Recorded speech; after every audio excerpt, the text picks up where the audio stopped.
Greetings, travelers. Welcome to another awkward episode of Bible Study Devotional, BMX Flatland Learning, and maybe if we're not too tired, we'll get into a drawing stream. By the way, I do have that thing up right here.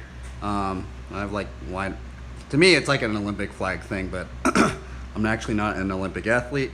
I did used to work with some Olympic athletes though over at Woodward, and those guys really inspired me, and just seeing how much they grind, and like, bro, they are on it, dude. And so I have this up just as a reminder every time I pass by it, because as you can see, I go over here and then I always just see this thing, and I have that up just as a reminder of all the athletes everywhere basically that are grinding it.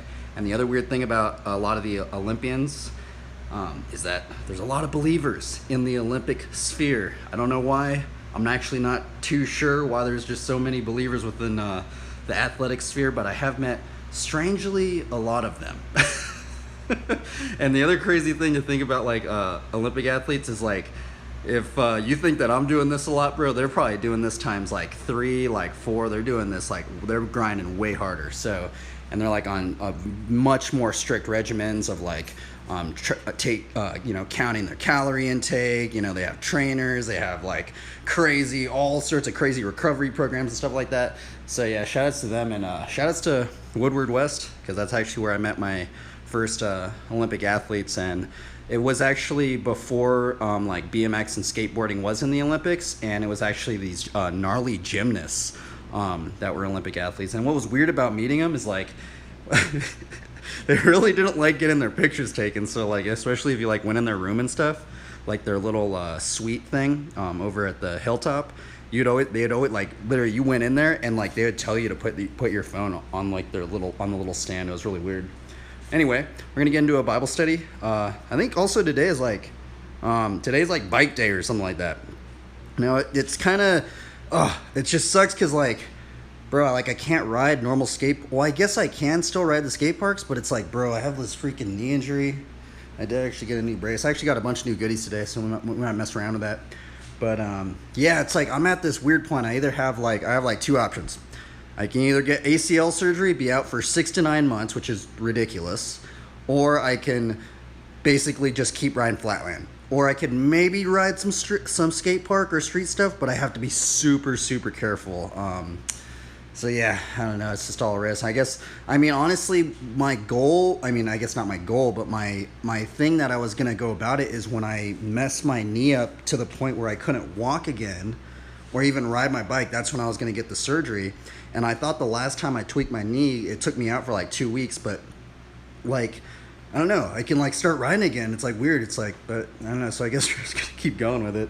So anyway, let's try not to think about the negatives. I kind of honestly think like it's weird. This like knee injury is like a blessing, and that's how I'm trying to see it. Is just a blessing in disguise. It's gotten me into it's actually literally gotten me into flatland BMX. It got me cleaning this garage up. It got me doing these Bible studies. So who knows? Maybe I'm being more fruitful because of this strange injury. Because I actually never would have gotten into these Bible studies. And that's the other weird thing, bro. That's the other very, very awkward, strange thing is like, bro, if you were to ask me like 3 years ago, like that I was going to do these these really weird Bible study things, bro, I would have been like, no way, I'm not going to do it. We ain't about that, like, it's too embarrassing. I ain't going to do that, right? And then what ends up happening is I started riding flatland, and then I started meeting other believers. I was actually going to stop streaming. That's the other weird thing is because at the time when I did do the BMX riding, nobody else was really streaming the BMX stuff, right? But there was other believers that were streaming. So I actually kind of like didn't really know any BMX riders at the time, so I befriended a bunch of like believers and stuff, and just seeing how they did their devotionals and how they would do their devotionals and then like get into working out, or they'd get into like playing video games or whatever they're doing, right? That totally like inspired me on how I go about doing these streams. So shout outs to you guys that inspired me to keep streaming. Because without you guys, I probably would have actually just given up on streaming if it wasn't for the believers at the time.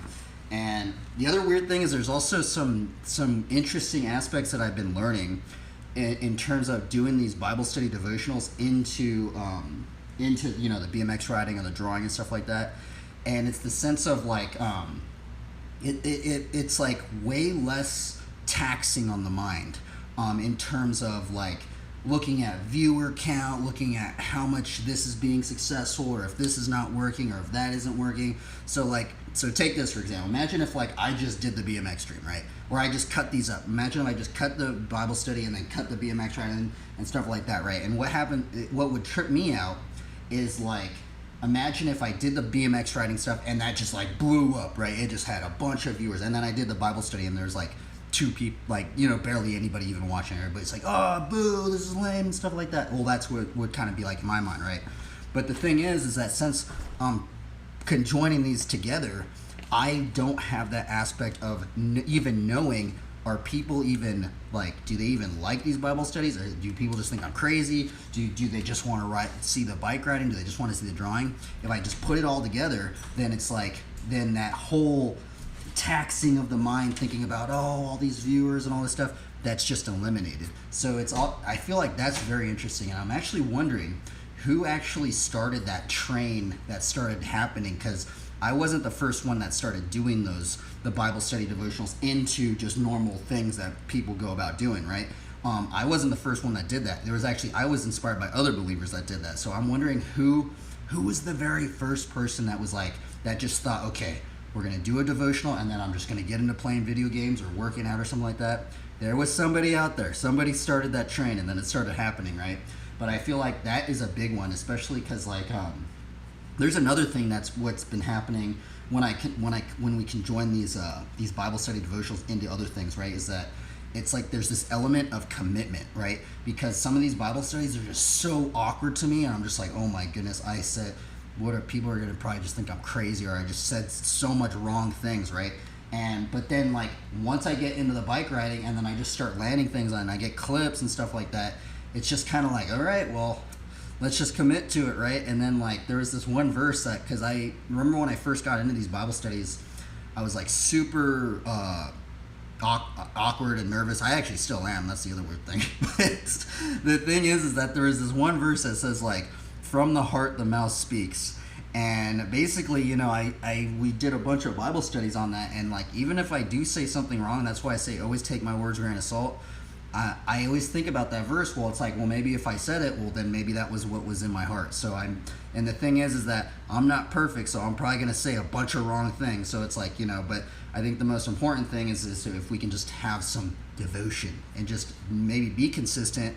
And maybe if I get something wrong, or if I say something wrong, and maybe if I don't even catch that I'm saying something wrong, hopefully if we just remain consistent and remain in God's word, hopefully, we can maybe change some things and, stuff like that.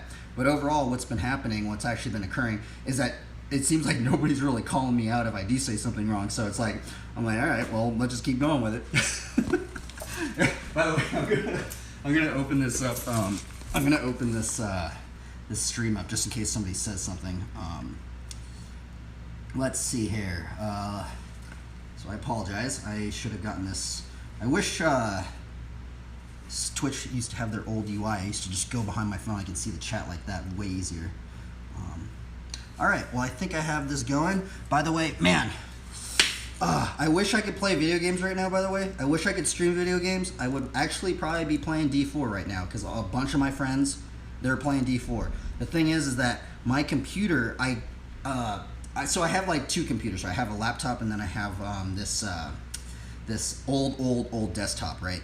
And the thing is that I got this laptop, and I just got it at Walmart, right? And it can play like WoW and stuff, right? But for some reason, I can't stream games and stuff like that. Like for some reason, my OBS, like, I don't know, like, I tried all the low settings and all this stuff, and for some reason it's like so laggy, and I don't know, like, I have to like run everything at like 180 pixel frame or something. Like, I'm like, what in the world? And so what I tried is, like, I tried to stream it on my phone and then stream the game, and it doesn't work like that. It just maybe I just don't have enough internet or something like that. And so I don't know, man. So that's one of the reasons why I haven't really been like streaming games and stuff like that. If I did go on my old computer, I probably could stream some WoW, but still streaming like the WoW, I have to stream it at such a low resolution that it basically looks like I'm just playing like an N64 game that's all pixelated. Like, that's how low I have to run the settings. So I don't know. I think I need to get an Ethernet cable. I think for the laptop, I think I may have to get an Ethernet cable or some sort of weird internet thing to maybe just plug it in instead of running it on the Wi-Fi. So maybe that's what's occurring. But overall, I guess maybe it's just getting me to draw more, and it's getting me to ride my bike more. So, you know.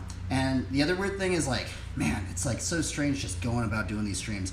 And if there's another big thing that I've actually learned about streaming is, like, dude, it keeps you productive, bro. It like keeps you wanting to keep doing things. And like, if there's anything, if you're having a trouble, like it's kind of interesting because I do go on my phone a lot when I stream, right? But it does keep me off of my phone a lot more instead of just scrolling. Because sometimes I've been noticing, like, well, actually I've noticed it for many years now, but sometimes I just get lost in the scroll. I'm just like, but then when I'm streaming, it kind of like can keep focused. It also keeps me more focused on my drawing. Now I know it's kind of weird having like that aspect of maybe people watching you draw, because I know some people are kind of like picky about that.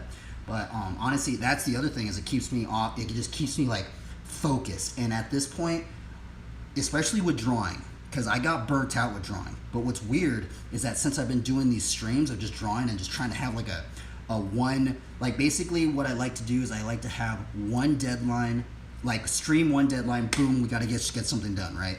And I'm way more productive when I do that, because how I used to operate was that I would have like a commission or something like that, and then like people would come up to me and like they'd be like, oh, can you paint my character, can you draw my character? And it would take like a month, bro. It'd be like, I'll be like, and there'd be so many revisions, and towards the end of every single one of those pieces, you know what happens? I just get completely bored, bro. I'm just so bored. I'm like doing other things. I'm like, you know, I'm just kind of like doing everything I want, everything besides drawing and painting, right? But what I've been noticing is if I just have this almost like one sitting deadline, like, bro, it's just like, even if you mess over something, you just keep going, bro, and it just like, it keeps me way more productive. So, I don't know, maybe there's something to be learned in that. Anyway, let's get into some of the verses that we're going to get into. One verse that I was going to get into that it sounds ridiculous, actually. It's that one that David brings up of like mourning into dancing. Mourning into dancing. Let's look that verse up. It's kind of a funny verse. Sometimes when I read it, I'm like, what in the world? David wrote this? Let's read it. It says, let's read the KJV version first. It says, "Thou hast turned for me my mourning into dancing. Thou hast put off my sackcloth and girded me with gladness." Priceless. What's up, dude? I think you're super inspiring for real. Oh, thanks, dude. Yeah, these things are weird, bro, so I really don't. By the way, I don't know if I'm doing these Bible studies right or anything. I think there's many different styles of doing the Bible studies, and I wish just more believers started doing their Bible study devotionals, because I was inspired by other believers that did them. So, you know, like, so shout outs to all you guys out there. And it kind of almost like, the other weird thing, I know I've been like saying a lot of things about observations that I've been making, but like another big observation that I've made doing these Bible study devotionals is just speaking aloud. You know how I'm talking right now? That's kind of how I talk in my internal monologue, in my own mind. So it's weird, like practicing like speech.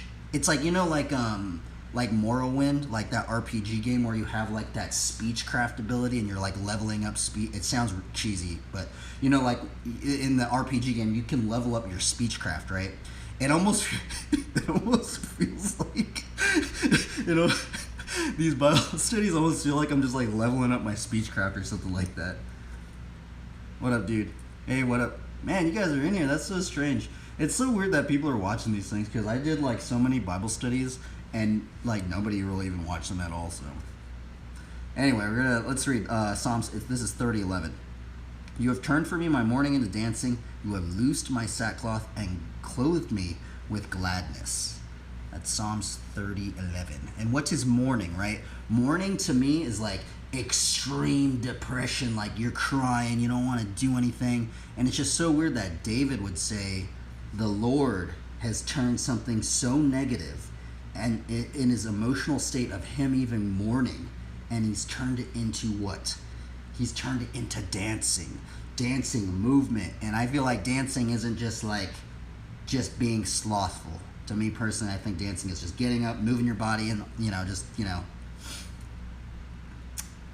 I'm good. Did my workout, and now I'm just chilling. How about you? I'm doing pretty good, man. Had just trying to do this strange Bible study thing, and then we'll get into. Actually, I am pretty happy though because I got a bunch of new goodies today. We got like a new lens. We got some sort of weird party light thing, which we're gonna try out on stream and stuff. And yeah, but it's also like I am bummed too because I know a bunch of people are riding right now at the skate parks and stuff like that. And the other thing is like it sucks because like I'm kind of one of those people that when I'm around other people, like sometimes I feed off of their energy sometimes. And when I'm at the skate park especially, bro, especially because like some of these skate parks I grew up at, right, like as a little kid. And so I used to do these lines at these skate parks, and it just like it almost kind of depresses me when I go to these skate parks sometimes because I'm like, oh, I gotta ride flat, or I gotta like be careful because of this knee injury, right? When I used to like do a gnarly line that I used to do, right? And it's like, and so like it kind of trips me out sometimes going to skate parks, but it's okay. We're doing the flatland, man. We get to do a Bible study and stuff, so you get to see these weird things. Anyway, let's get. I'm gonna read a commentary on Psalms 30:11. Psalms 30:11, and I guess just as a prelude, just thinking about Psalms 30:11, thinking about how David's mourning turned into dancing, right? I know, now take this with a very, very big grain of salt, right? But to me personally, I feel like I've even had that happen in my own life, right? I feel like when I was depressed or when I got sad or stuff like that, right? I think the best thing to do is to either work out, to just just move around, get your body moving. And I'm not talking about like just a little bit of movement. I'm talking about like, I feel like for me personally, maybe not only just me, but maybe because of this verse, I feel like if you're really depressed or really just sad at life and stuff like that, bro, dude, I feel like you just gotta like I feel like before I would offer somebody like taking a bunch of pills or drugs and stuff, I'd be like, bro, work out so much you just get completely tired to where you just want to pass out and you don't have enough energy to be sad or depressed. I honestly think that might be the best thing for people to do. That's my own personal opinion though, but I also think of that because of this verse right here. Because what I have noticed with a lot of people, actually personally from some of my friends that I knew growing up, right, is that, bro, sometimes like it's like so easy to abuse like anxiety medication and depression medication and all this stuff, bro. Like, dude, I could literally like go into the hospital right now and be like, hey man, I'm kind of like sad, all this, and they'd be like offering me all these pills and stuff, bro. And I'm like, bro, like that's what you're gonna offer me? You're not gonna tell me to like work out or just like move around and stuff like that? So I don't know, right? So anyway, please take that with a big grain of salt. I'm not saying those pills are bad and stuff. I'm just saying a lot of people abuse that kind of stuff. And I honestly think just working out, just getting moving is probably just way better, probably way healthier, and just like, I don't know, dude, like, I don't know. I see a lot of abuse within the drug realm. I literally had a friend, there's actually a BMX rider in Long Beach that I used to literally stay in front of his house when I was living in my car. He literally OD'd, man. Like, bro, he was a BMX rider. It's just so brutal. Like, I'm like, what? I'm like still like shocked. Like, he literally OD'd. He is not alive anymore. And like, it's because of drugs and stuff like that. And it's because of, and it's because I think of pills and just how, how certain people crush the pills and they snort them and stuff like that. Well, the thing is that there's this thing, I know you guys have probably heard about it, but it's called fentanyl, right?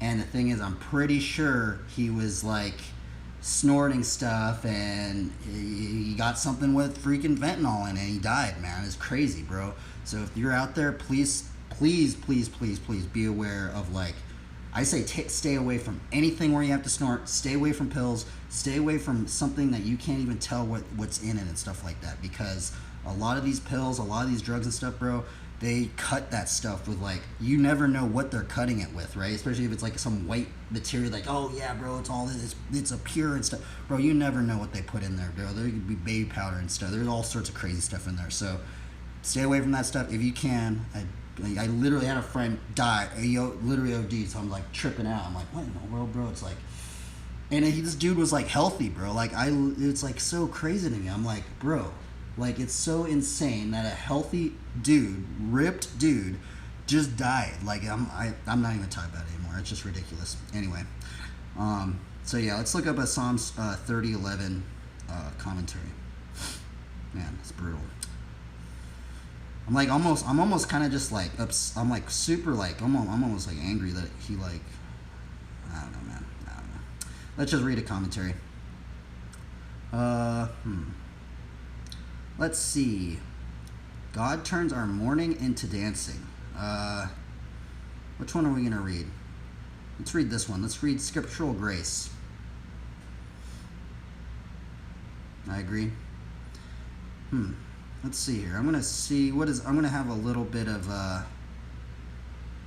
let's read this commentary. I've never even seen this site. It's so weird when you like look up like Bible commentaries, and then you like look it up and you're like, what in the world? Like, I have never seen this site. This site is called spiritualgrace.com. Now take the word, but by the way, take my word as salt, take these words with a grain of salt. We're just gonna read it, okay? Let's see, this one, oh, this is actually somebody's Bible study. So this is somebody else's Bible study devotional. It says, Devotional Bible Study. God turns your mourning into dancing. Let's see here. What is this one going to go into? I have seen God turn my mourning into dancing throughout my life. I have had a few tragedies play out, and I have seen the most unexpected miracles. God turns our sorrow into joy. He turned my mourning into dancing. How does God turn our mourning into dancing? When David wrote Psalms 30, he had been going through a painful time. We talked yesterday that he had a time of sickness. David had been weeping and crying out to God for his mercy.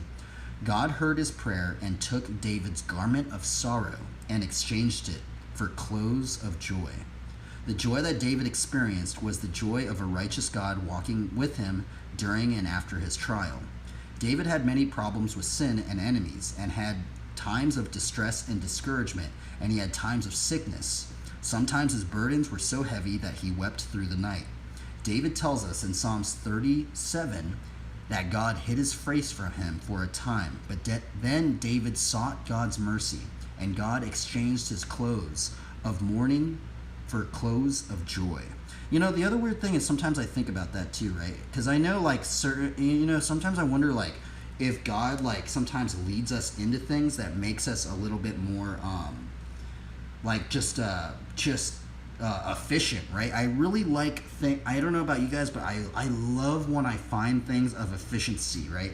Just doing something a little bit faster, or just doing or, like when you find, like even this, for example, right? Like, even like a Leatherman, right? You know how like a Leatherman is just like, it has like all these tools all in one, and it's just super nice, and it's just like, everything's just like just there and really fast, and just it's efficient, right? Sometimes I wonder if God like kind of works in our life and maybe even takes out things for us to just level up faster, right? Like, that's the other weird thing. And sometimes, like, that's what I've noticed sometimes about certain sins, Now I'm not going to name some of these sins, but like the thing is that if you really, really look deeper into it, at the moment, these things seem like awesome, right? They're like, oh, dude, this is awesome. This is like the best thing sometimes. Like, that's what it seems like anyway. But the thing is that I've noticed, like, in terms of what I've observed and what I've actually went through, is that as you go down some of these roads within certain sins, at the time it's like nice, but over the course of years and years and years and years of doing that, there's actually a big negative on that. There's almost like this big negative play. And sometimes I wonder if, like, at times, like, God wants us to be efficient, and he wants us to like level up faster. And sometimes if we could just like not be in, we could just focus in more, that we can maybe level up faster. But that's what I've noticed anyway. But let's see here. Turn my mourning into dancing. God has the power to turn your mourning into dancing. God yearns to restore you and give his forgiveness of sin that has caused you grief. Let's see here. What is this? But God needs you to trust him with your circumstance and pain. He needs you to have an expectant faith that he can change your circumstances, hand over your burden to God, and find immediate peace even while you are still in the same circumstances. While you are waiting for these things to change, do as David did. David encourages us to sing and dance before the Lord. That's strange. Isn't that weird to think about that, right?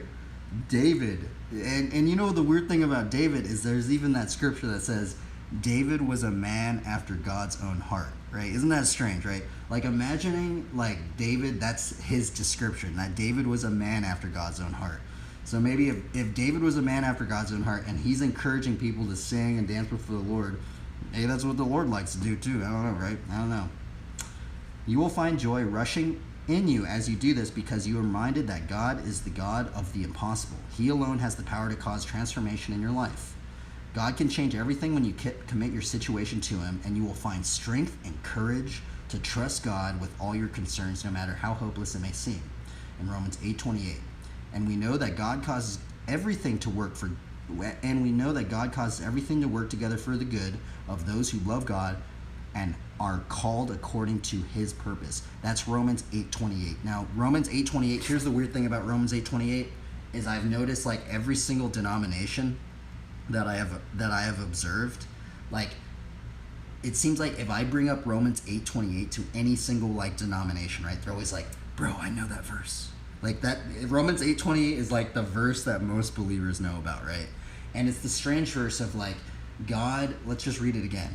And we know that God causes everything to work together for the good of those who love God, who are called according to his purpose, right? And so the big thing about this is there's like some stipulations about this verse, right?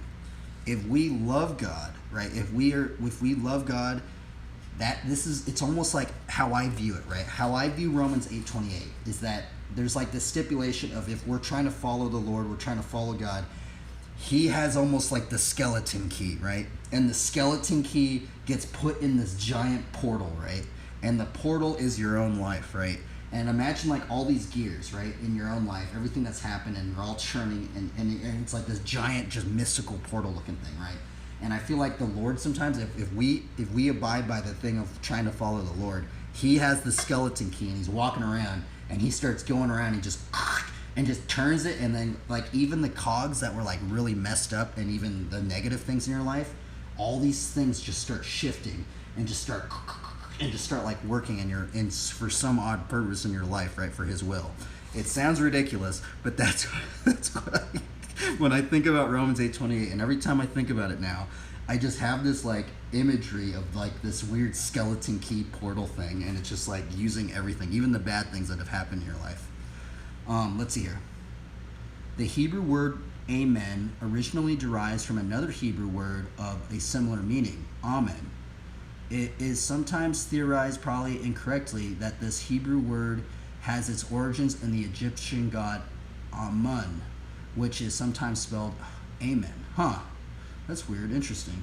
Well, I know there is some, that's the other weird thing, because I know, like, it kind of reminds me of, like, maybe, like, Joseph, because didn't something happen with Joseph, like, his brothers sold him into slavery, and then, like, the weird thing that happened to Joseph is he, like, rose to power, and wasn't Joseph, like, I'm pretty sure he is something within Egypt or something. I'm actually probably wrong on that, but I think I thought I heard something that he had some sort of play within Egypt and stuff. And sometimes I also think about like Moses and stuff like this, how they were like in Egypt before they got led into the wilderness, right, freed from captivity.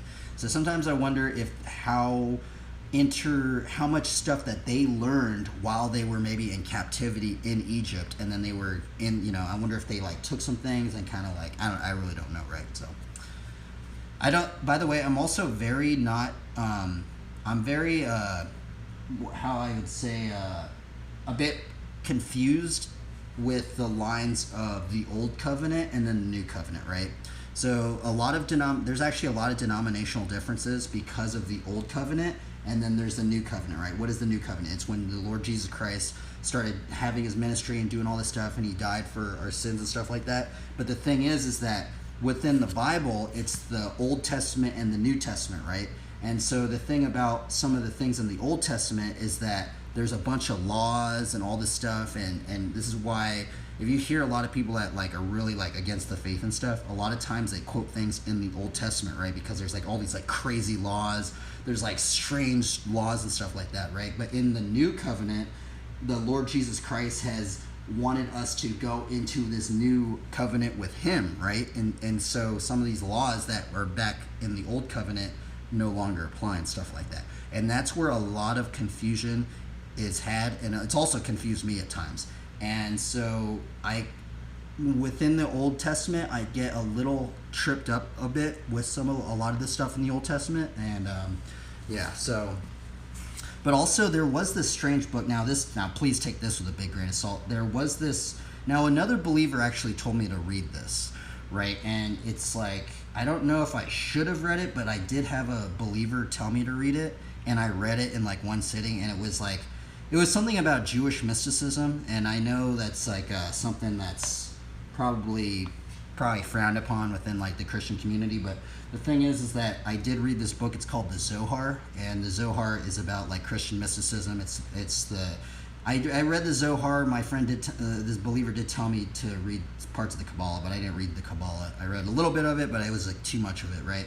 But the Zohar, I did read the Zohar. It's a very little book, and what's weird about the Zohar is the Zohar goes into how many of the Old Testament stories, there's actually deeper meanings to it, and there's almost like spiritual significance to some of these stories, and there's many different you like really look deeper into the meanings behind it, and it goes way deep into like numerology and all sorts of crazy stuff. But like, take that with a big grain of salt. I know a lot of belief, like in terms of like Christianity and stuff, they're probably really, really against like Jewish mysticism, which is actually a thing, and they're really about like numerology, the numbers of. I think there's actually something in the Hebrew language where some of the letters actually mean numbers, and there's all sorts of interesting things. And then there's like, they have like diagrams of like the tree of life, and then there's a lot of things about Adam, and just how all a bunch of interesting stuff. It's actually really interesting, right? Because it is related to a lot of parts of the Bible, but it's in a very much different fashion than you're used to hearing about things. Anyway, let's see here. Okay, well, that was the first commentary on that one. We're going to read one more commentary on Psalms 30:11, and then we will probably be done. Oh, let's see here. What up, Priceless? The last word of the Old Testament is curse, appearing in Malachi. And he shall turn the heart of the fathers of the children, and the heart of the children to their fathers, lest I come and smite the earth with a curse. The last word in the Bible is amen at the end of Revelations. The grace of the Lord Jesus Christ be with you all. Amen. Huh. Interesting. Wow. Yeah, well, what's also weird about Revelations, what I think is very strange about Revelations, is, now here's the other weird thing, right? Because like, so it was weird because I had a Christian friend that got me into a lot of weird stuff, right? But it's like, without him, he's kind of like an older brother to me, right? But one of his favorite movies was Heavy Metal 1981, and I feel like if I were to even mention that movie, most believers would be like, hey bro, you need to not be saying that movie and stuff like that. But here's the weird thing. Before I was a believer, right? Before I even believed in God, I did grow up in the church, but I never believed it until later on, right? Before I was a believer, my other Christian friend, one of his favorite movies was Heavy Metal 1981, right? Pretty famous movie. It's from the 80s. It's like from the 80s. It's like an animated film, right? And the thing is that in Heavy Metal 1981, if you watch it, it's like it's like an animated movie, right? But the thing is that how it's animated it with different artists, right? So every artist has their own style, right? And you can see it in the movie. And the thing about it is that there's a congruent story within Heavy Metal 1981, right? So there's this main storyline, but there's different artists, and you can see their styles. Now, here's the weird thing, right? Is I saw that movie before I was a believer, and it was just odd, right? And I think there's actually some sort of weird reason that my friend actually got me into that movie. But then the weird thing was, once I read the Bible again, I was like, what in the world, bro? It almost reminds me of like Heavy Metal 1981, like how there's different writers and how they have their own like style of writing, right? They're, like you can really tell.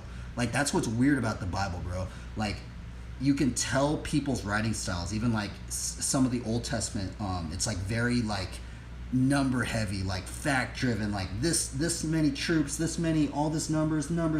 We have all this to the come almost to this other point where it's almost like very like visionary, and just like Ezekiel, where he's just like he's seeing these visions of like 4 living creatures and all this like crazy stuff. It almost seems like he's like tripping out and stuff, right?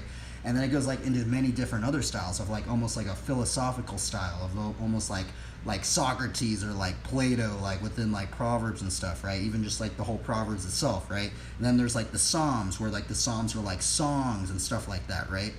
And what's weird is that what I've noticed is there is a pretty heavy Old Testament style, and then once you get in the New Testament, there's like a different kind of style of writing. I think a bit of different influences maybe from Greek culture and also Roman culture and things of that nature. But also, here's the other weird thing, mentioning of Revelations, right, is that what trips me out is when you read Revelations, right?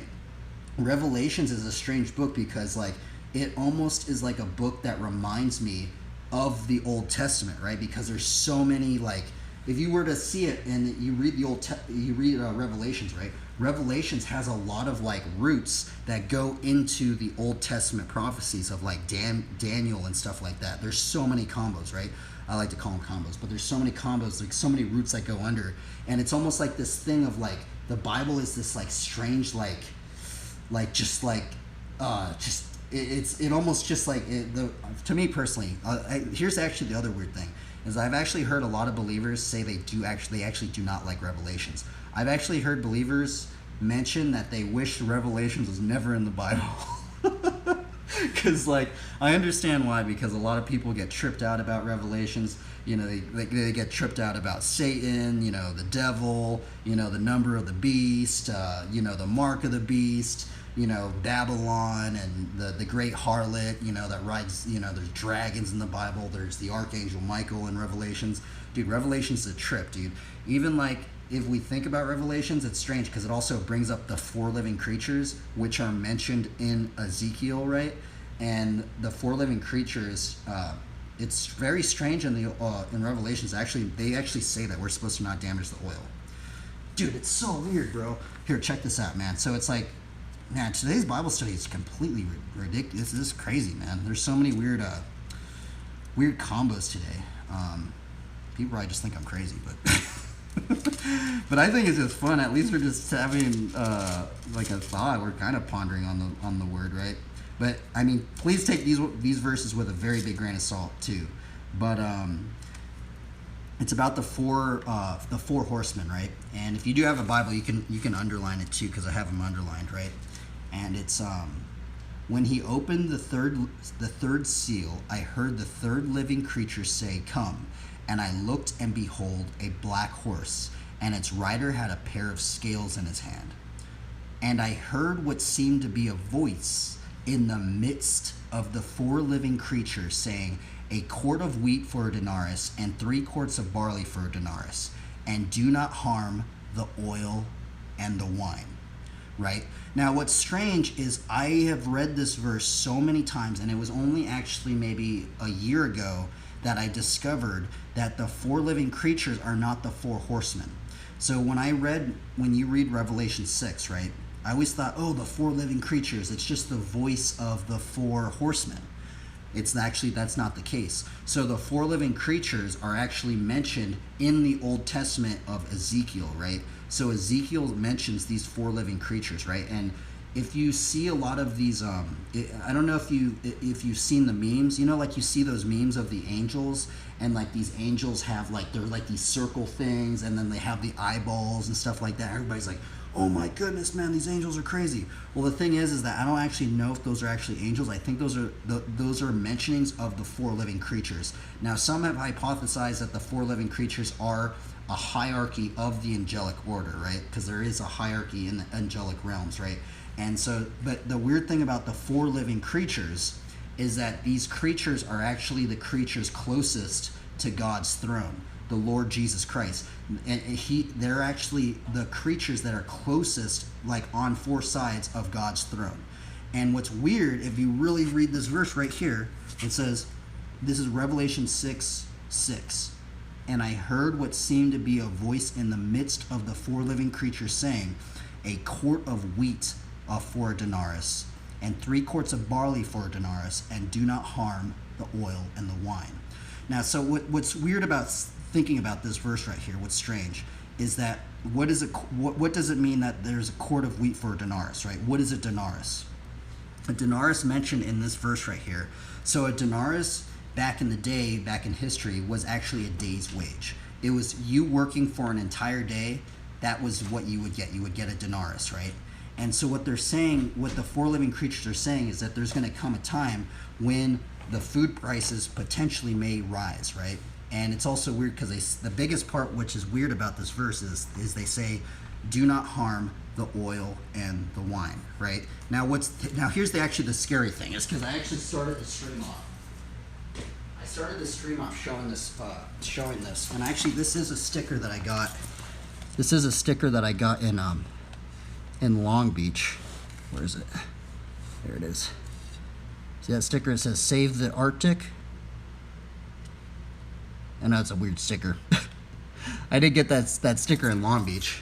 And what's weird is today also is bike day. Dude, that's so weird, man. Today actually is bike day. But here's also the other weird thing, right? If you guys look up, this is what tripped me out about this verse, right? About the four horsemen, right? Is that if you look up right now, you can look it up right now. You go on YouTube and you type in, what happens to the world if oil runs out? Just type that in there. Boom. Just type that in there into YouTube and watch as many documentaries as you can, right? Here's the weird thing that I've discovered. You could discover it too. Is they're basically in every single documentary. Basically, what every single documentary brings up about oil, if oil runs out in the world, they always talk about food. You know why? Is because we use so much oil in the production industry of our food and agriculture. We use oil to plow the fields. We use oil to pick up the food. We use oil to transport the food. There are literally places in the world where if it wasn't for oil, they wouldn't even survive, bro. They couldn't get water, they couldn't get food, all that stuff, right? And so what a lot of these documentaries go into is if oil gets messed up in the world, like food prices are actually gonna skyrocket. They're gonna go freaking crazy, right? And so it's just weird because like this book, Revelations, was written, thousands and thousands of years ago. And the weird thing is that these 4 living creatures, so the 4 living creatures closest to God's throne, told humanity thousands of years ago not to damage the oil, not to harm the oil, right? So I don't know. Take that with a very, very big grain of salt. It is something, I mean, look it up right here. It's not like I'm making these verses up. It's Revelation 6, 5-6, right? It's about the 4 horsemen. And then here's the other eerie thing about the 4 horsemen, right? Is that the horsemen that they're talking about, let's just read it again. When he opened the 3rd seal, I heard the 3rd living creature say, come. And I looked, and behold, a black horse, and its rider had a pair of scales in his hand, right? And so who is the black horse? If you do a study on who the black horseman is, the black horseman is the representation of famine. And what is famine? A famine is starvation upon the lands, right? So, I mean, isn't it just so ironic that the black horseman is the epitome of famine, and then also the 4 horsemen that talk about the black horseman are saying to us as the readers to not harm the oil? I don't know, because food prices are actually going to go up, but I don't know, man. You can look it up. It's so gnarly, bro. It's like, dude, it goes like, I don't know, man. It's really, dude. This is, and that's the other weird thing. You have to take these with what I'm saying with a very big grain of salt, because like, that's. It's. I have peered into these verses for a long time, and I've looked at them, and I've went in. I go, okay, the big question that I've always had is, why do the four living creatures tell us not to harm the oil? You know. And I think it's pretty obvious if you really think about it. And then what's also very strange, if we go into Revelations, I think it's 16 verse 8. Yeah, it's 16 verse 8. It says, the fourth angel poured his bowl on the sun, and it was allowed to scorch people with fire. So I know a lot of people are like really against like global warming and stuff like that. But if you literally look up, we might actually have to do another Bible study on it, but there's actually some Bible commentaries that go into there, and Revelations almost speaks that there is going to come a time when the sun is going to be allowed to scorch people with fire. So yeah, I don't know. So did Revelations kind of pre-warn humanity that global warming and all this stuff was going to happen?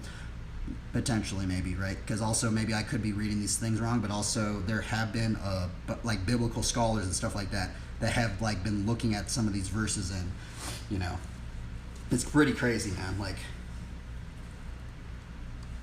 so if there's anything, maybe that's why we had bike day today. Maybe the four living creatures, and I know I kind of like giggle about it, but it's like sometimes it's just like, I don't know, sometimes there's just like weird ironic things that happen, right? And you just go, oh, isn't that strange? Because I think it would be way stranger if I were to say this stuff and it was like way in the Old Testament and it wasn't in the Revelations and stuff like that. But man, as I got deeper into it, dude, it gets gnarly. Let's see here. Oh, my bad, dude. The Bible has been translated thousands of times, correct? Yeah, so the thing about why there's so many different translations, well, from what I've understood from why there's so many translations of the Bible, is that the Bible is written in Hebrew and Greek, right? In the main translations, right? And so the thing about the main translations is some of the words in Hebrew and Greek, some of their meanings in the original meanings of the context of those words meant something different, or not I wouldn't say meant something different, but sometimes Hebrew and Greek words, they have double meanings, right? So take like Hebrews 13:2, for example, right? It's one that I actually kind of figured this out. And it was like, in many of the translations it says, do not be forgetful to entertain strangers, for thereby some have entertained angels unawares. That's Hebrews 13:2, right? Now, if you look up Hebrews 13:2 and you look up like other translations of what they say, some other translations say, do not be forgetful to show hospitality to strangers, for thereby some have shown shown hospitalities to angels unawares, right? And so just that word right there, right? So entertain and hospitality, right? How there's like some Bible translations use entertain, some use hospitality, right? Well, if you look deeper into like the Hebrew or the Greek wording of that word, it's like a meaning of hospitality and entertainment all in one, right? So yeah, that's one of the reasons why there is so many different like translations and stuff like that. I think the best thing to do is just to keep looking and peering into different translations. And also maybe if you can, just get into like the Hebrew translation as well, the Hebrew and Greek. If you could learn that, it's really gnarly though. Let's see here. Jeremiah 19:9. This Bible verse proclaims scary things. Jeremiah 19:9 says, I will make them eat the flesh of their sons and daughters, and they will eat one another's flesh, because their enemies will press the siege so hard against them to destroy them. Man, that is gnarly. That is a very gnarly verse. I mean, that's a crazy thing. Sometimes, I mean, if I were to even just read that verse, like, imagine you just starving somebody out to the point where, you know, what do people do, right? I mean, we could think about like the, the Donner's Party, and the Donner Party started eating each other. Something like that, right? Is that what happened? There's been many stories of like cannibalism because of people like leaving and stuff, so that it started making them eat each other. That's really gnarly. But that also is in Jeremiah. And I think Jeremiah is known as like the weeping prophet or something like that. So yeah, let's see here. I guess we'll end it on this verse right here. What was that one? Revelation 16:8.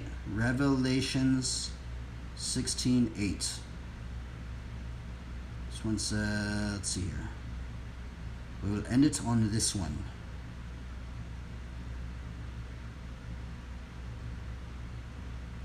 The fourth angel poured out his bowl on the sun, and the sun was allowed to scorch people with fire. Revelation 16:8. Look it up. It's gnarly.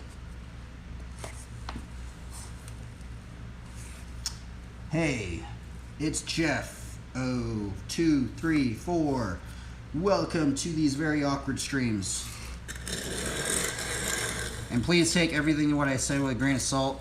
By the way, the other thing is if I do say something, right, the best thing to do is to look it up yourself, look up commentaries, look up sermons, you know, and just get deeper into it. Maybe I have offered a little bit of things, but some of these verses I've looked really, I've tried to peer pretty deep into some of these, especially the parts of like the Black Horseman and stuff, because those ones really tripped me out for many years.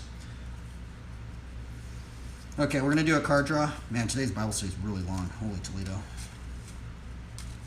Now we're going to get into bike riding. I also did get a new like light thing, so I'm pretty stoked to try it out. And I also got a lens too, so I apologize anybody. I really hope my words aren't hard. That's the other thing. Because I know like that's the other scary thing is like because some of the things that I brought up about like, you know, oil and things and stuff, please take all that with a grain of salt, right? And then I just find it there is some very big ironic things about it, but also is very scary because yeah, it's just, I mean, you just look up documentaries what happens if oil runs out. I mean, it's pretty obvious, right? And I've done some illustrations on that as well, so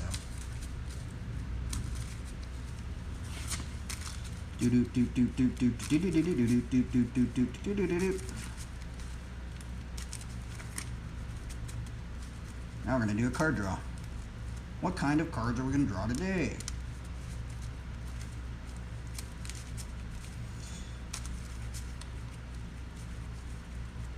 Do you ride BMX, Jeff? I don't know if I've ever met you. Man, these streams are so weird. These streams are so... Dude, I bet people probably just think I'm crazy, bro, but I don't know, dude. I don't know. I'm trying, man. These Bible studies get weird.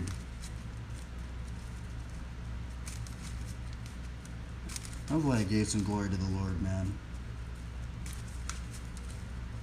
The hardest part about these Bible studies is just the awkwardness of it.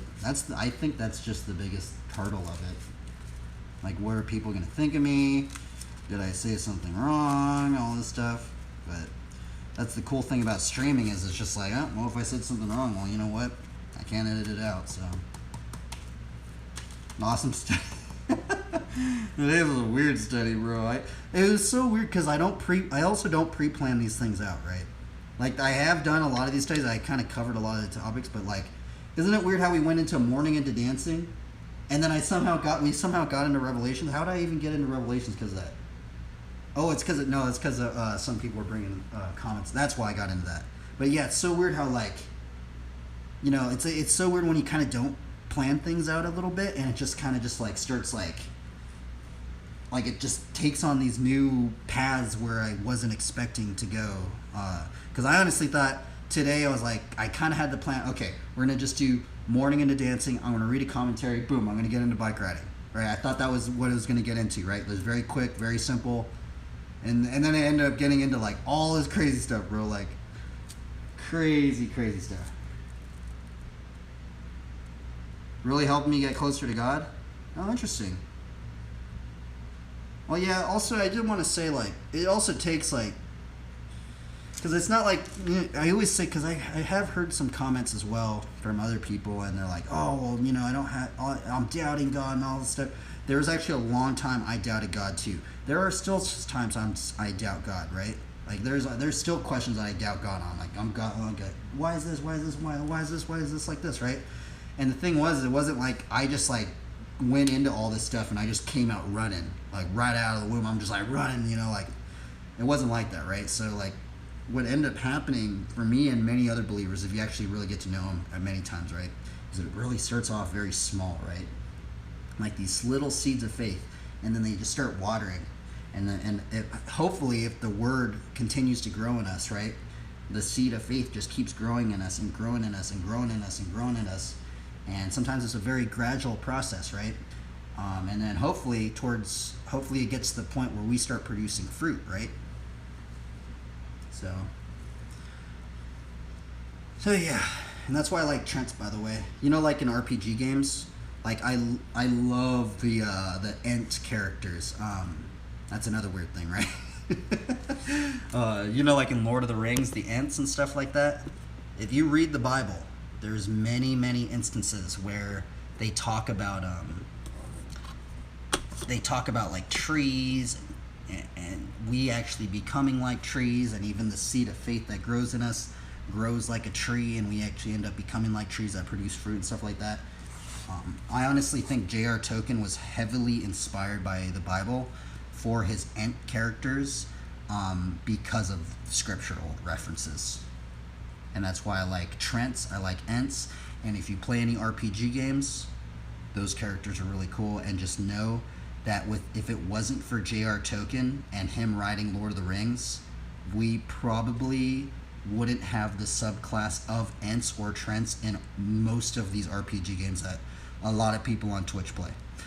Even just the lore, dude, there's so much lore that goes into the RPG game that even stems from like some Christian elements, right? It sounds ridiculous, but it's like really weird. These games that so many people are playing, right? So even like take the Paladin class, for example, right? The Paladin. What's also weird about the Paladin is, like, you know, Dungeons and Dragons. Now, I know there was this whole like satanic panic thing on Dungeons and Dragons, right? But the thing is that Gary Gygax was actually a believer. Now, I know he was part of a denomination that some people are heavily disagreed upon on. I think he was a Jehovah's Witness or something like that. So a lot of people are really against that. So take that with a big grain of salt. But also Gary Gygax he did say he was a big believer. And Gary Gygax was the one that made Dungeons and Dragons, right? And he was the one, I'm pretty sure, that forefronted the class of the Paladin. And the Paladin is like the Holy Knight, right? It's like the Holy Knight. And now if you look into most of these RPG games, you know, like that people are playing on Twitch right now, bro.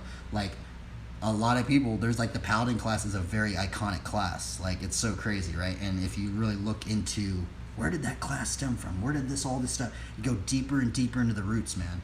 Sometimes you'll be surprised at where some of these believers, they kind of like tried to like plant some fruits or something.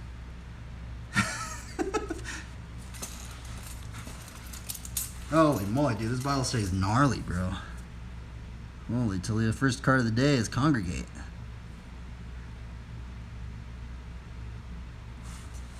First card of the day is congregate. Second card, oh wow, interesting.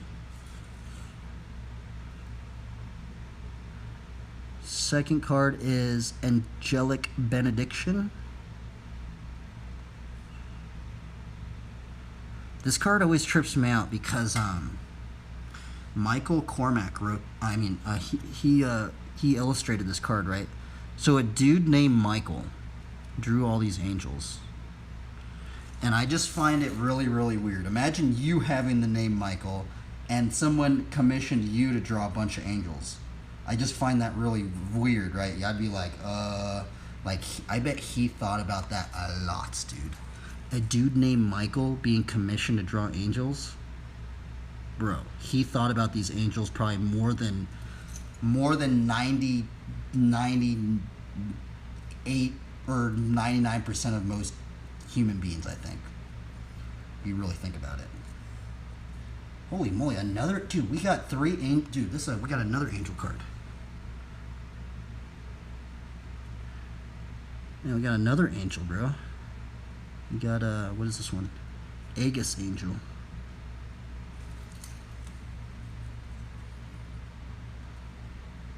Four.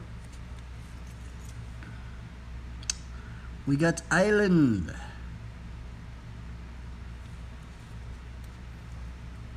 Number 5.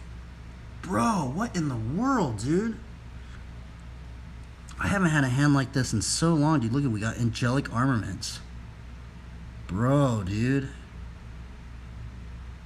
That's so weird. Today's hand is so odd.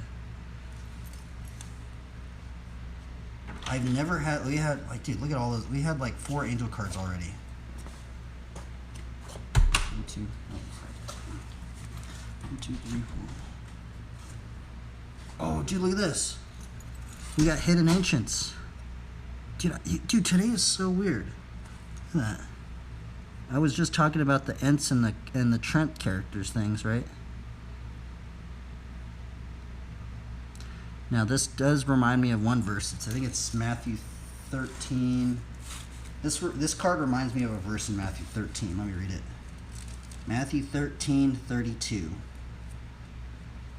It says, "It is the smallest of all seeds, but when it is grown, it is larger than all the garden plants and becomes a tree, so that the birds of the air come and make nests in its branches." And it's kind of just funny if you look at this card. There's like, like the ant-looking characters, and then there's a little bird right there, up top right there. Man, angels and ants, dude. I've never seen an illustration. Maybe that might be an illustration I might have to try and depict. Angels and tree, dude, that would be such a gnarly combo, bro. I don't think I've ever seen anybody do that. See, that's why I like doing these card draws too, because it gets me new ideas for drawings and stuff like that. Like, imagine just seeing gnarly like angel warriors, and then like tree spirit, like living like very lush trees, like that are like living and stuff like that. That's awesome. 1, 2, 3, 4. Okay, last card. Ooh, new Benalia.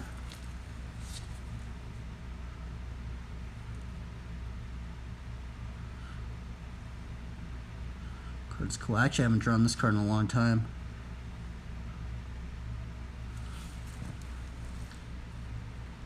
This one reminds me of, every time I see this card, New Benalia, this one reminds me of the movie Final Fantasy, The Spirits Within.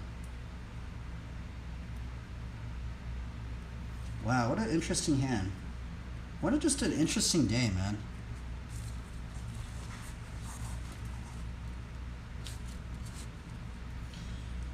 So the thing was, is when I was living in my car, I actually used to do these card draws, and I used to use these things as bookmarks. You see how like these things almost like fit in my Bible? Pretty. I used to use these things as bookmarks like this, right? Okay.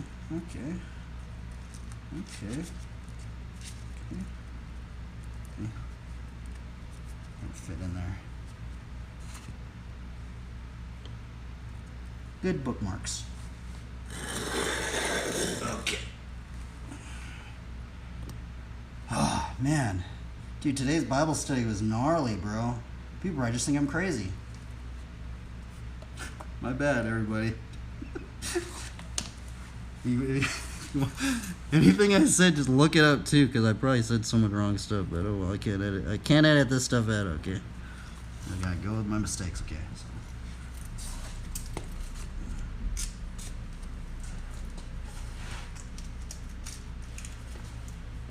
Okay, let's check some coffee. We had to try this new light, by the way. I caved. We got a party light thing.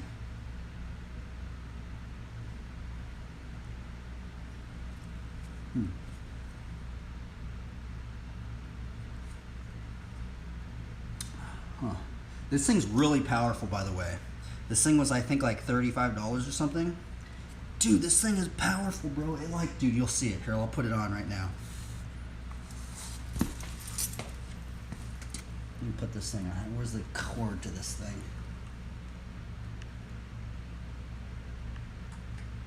This is crazy. Look at this. I'm gonna put it to one.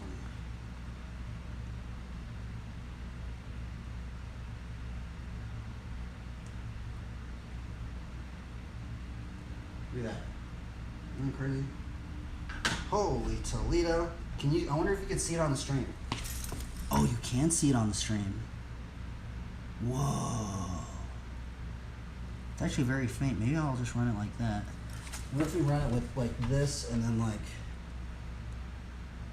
Whoa, dude, that's crazy. About like that.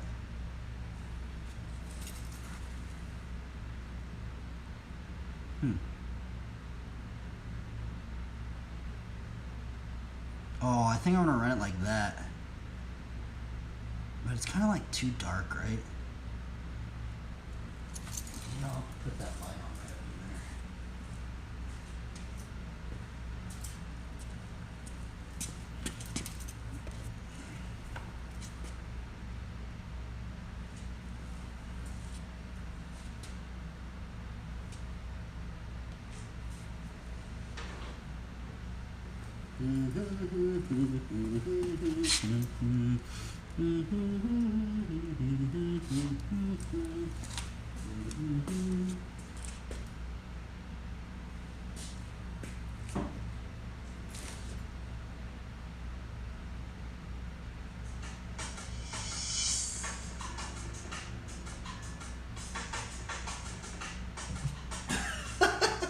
Dude, this is gnarly, bro.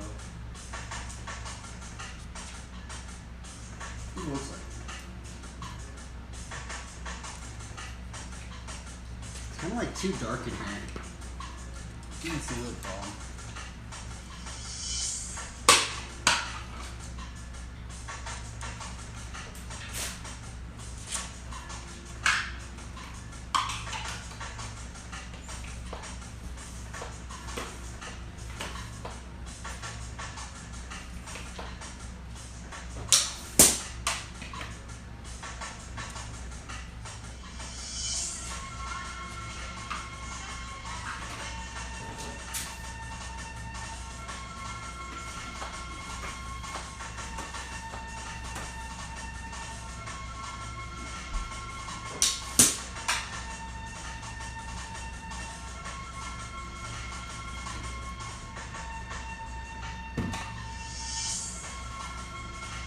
Oh yeah, I got the new lens too. I got this new lens.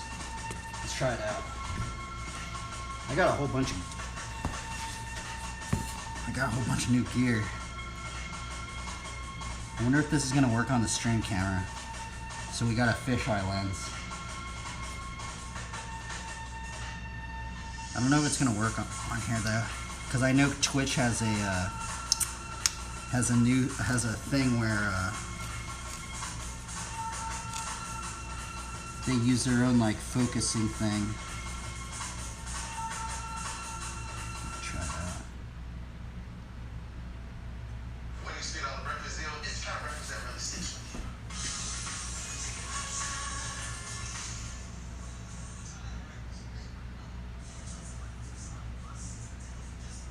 Gnarly commercials. Alright, let's see if this thing works. I wonder.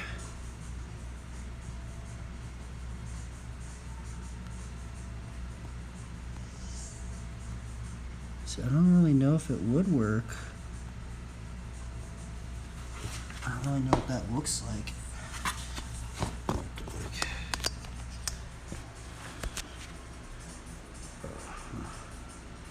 Oh, that's weird. It makes it all little. I don't even think this thing's even gonna work.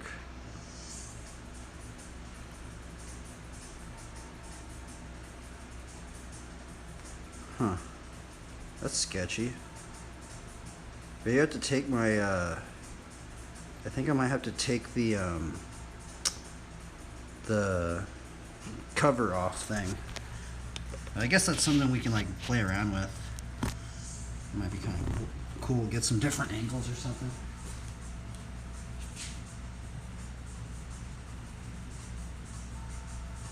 Bro, that's crazy, dude.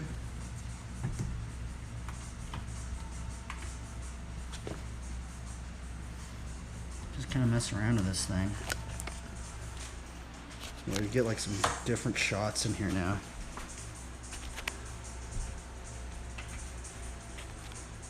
Whoa, huh. I guess it really doesn't work that good. I thought that fisheye was going to be way better.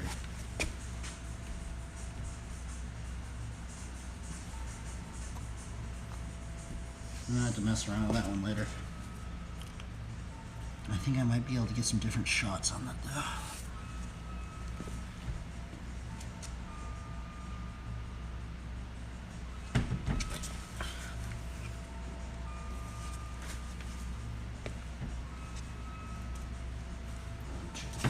Let's put the nebula.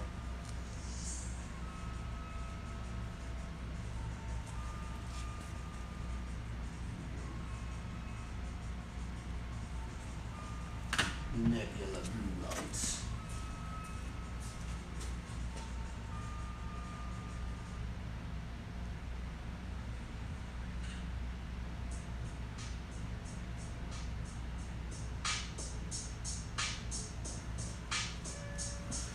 I'm gonna try some different lighting setups. So I think this one might be too dark.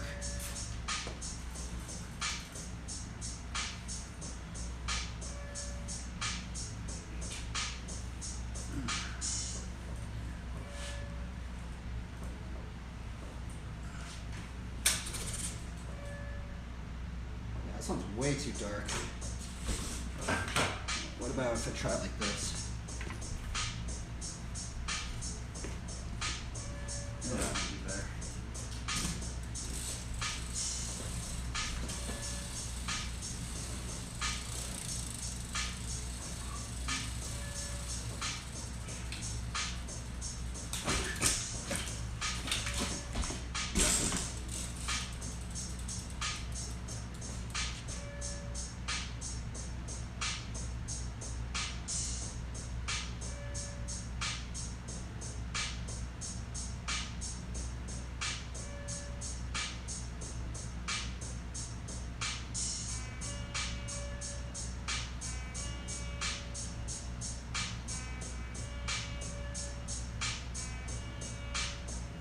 Does look cool.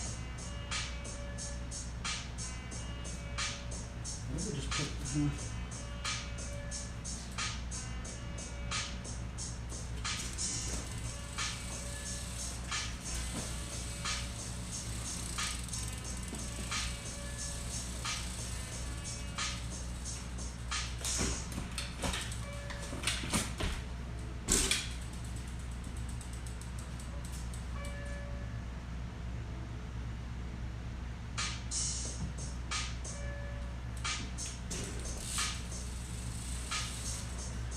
Turn that on too.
Trying out different light sets.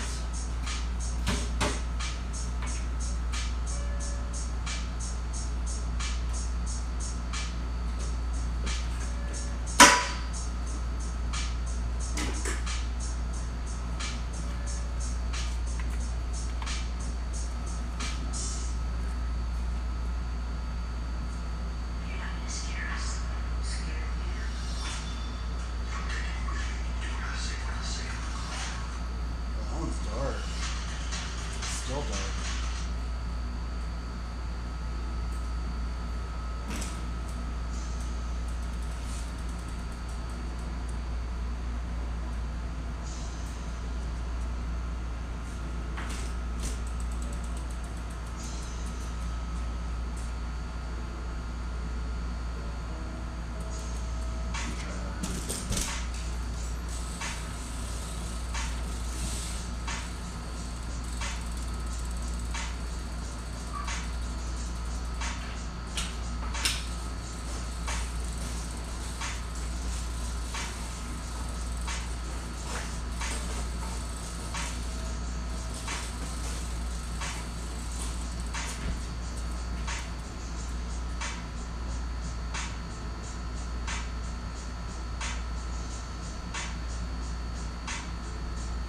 dude. What are these dreams? I'm trying to figure out a lighting setup. It's not gonna work.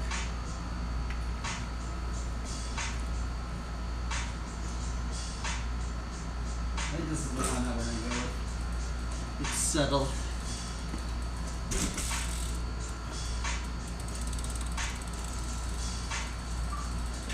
I'm gonna try and go with a long line today.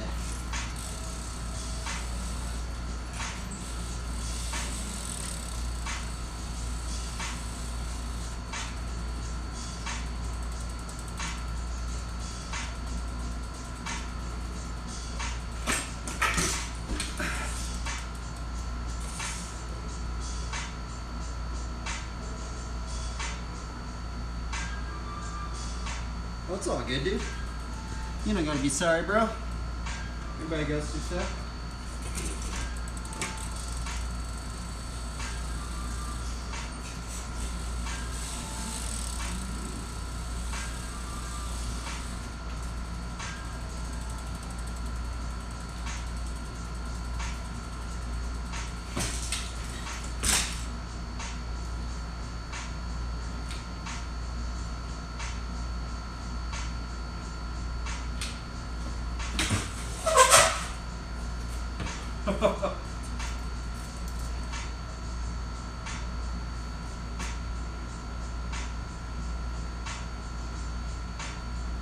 I kind of like the lighting like that because it's like subtly, it's not like overbearing.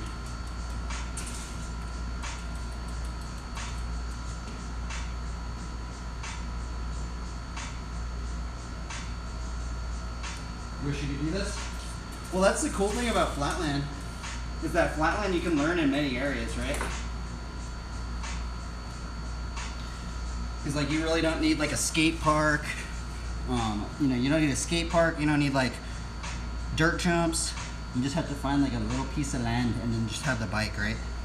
But you want to kind of try and find like a level surface. That's the big one.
After that line.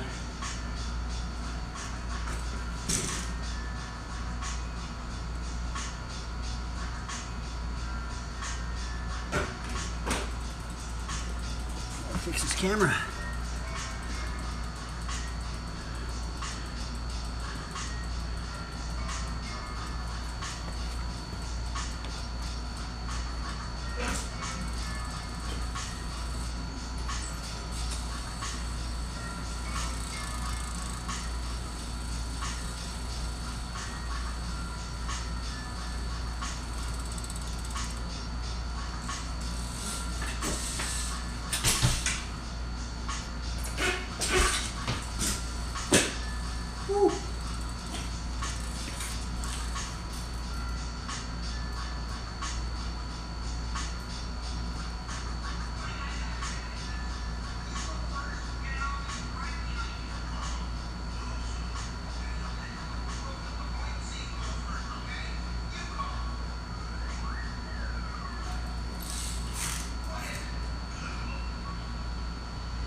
can't have a new one.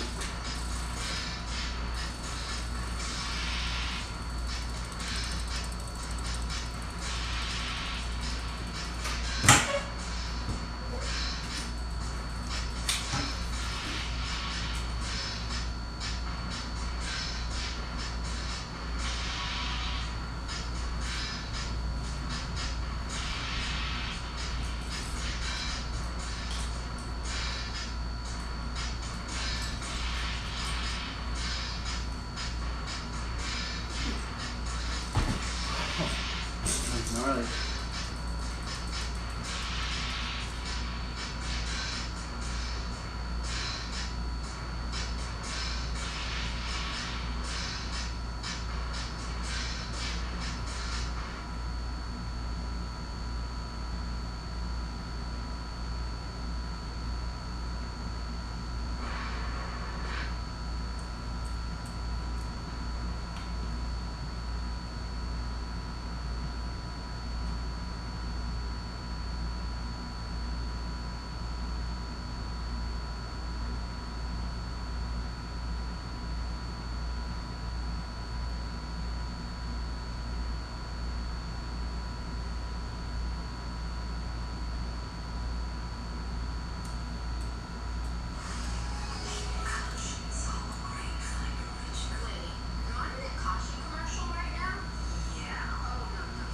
Ooh, I like this one.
He is lonely.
We actually landed something.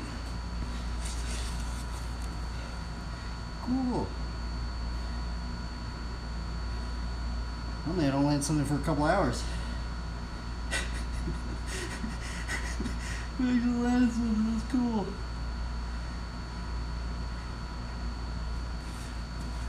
Radical. Radical.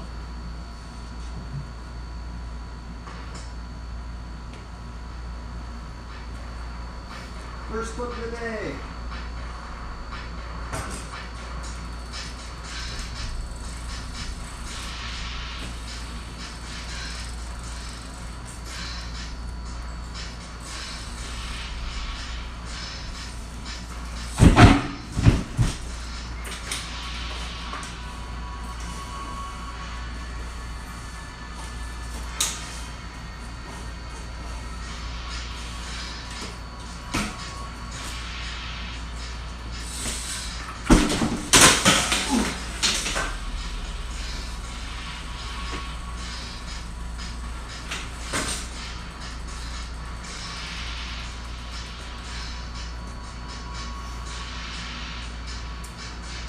Sleep.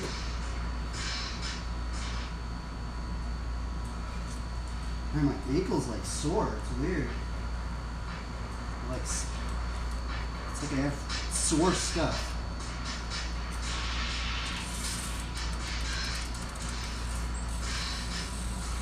Let's try this new trick. Okay, how do I do it? You have to go. So that means I gotta be like that.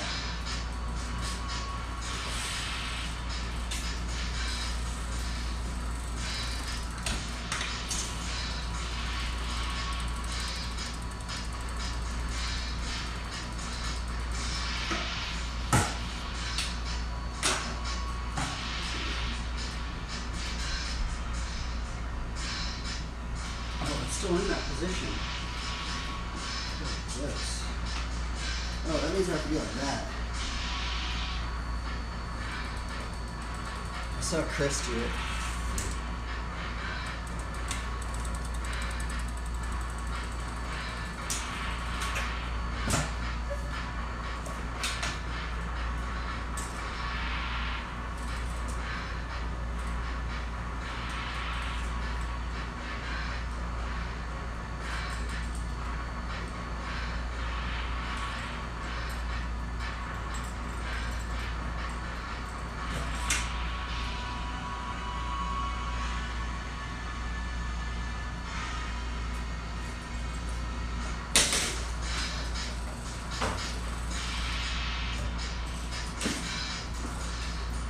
First one I've ever done.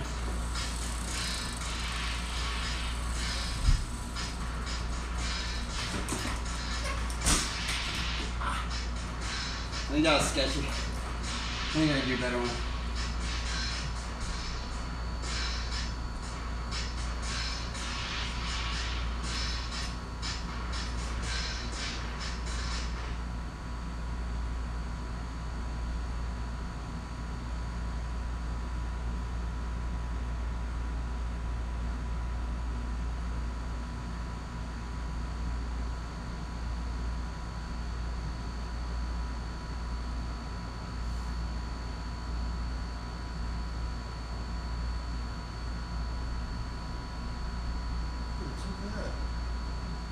Yeah.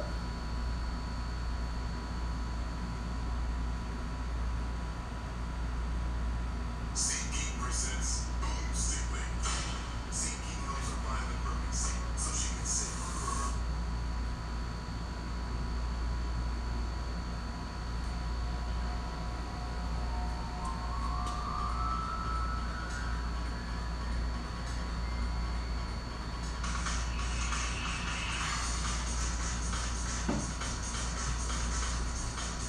Let's see, let's go to craziness.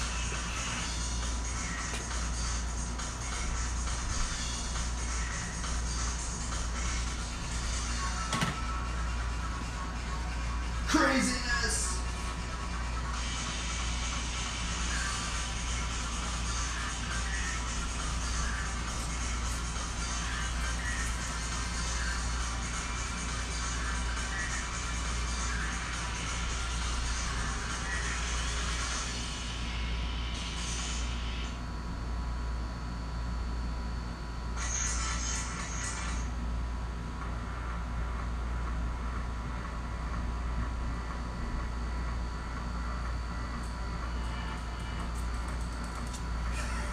This is gnarly. Is it? I think I can put it to the sound. I think it is already to the sound.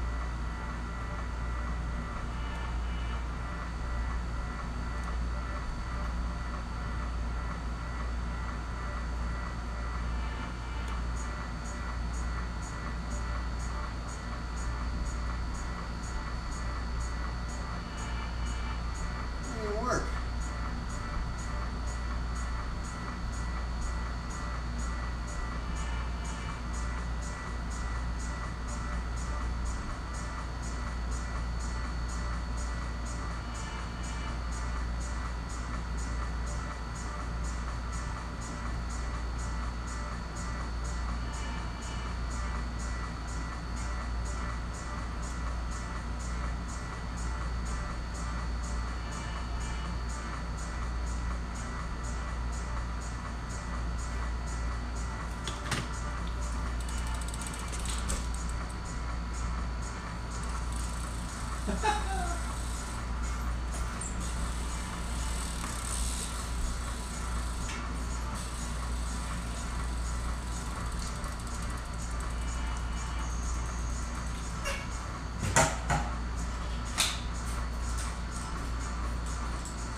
that light is so powerful.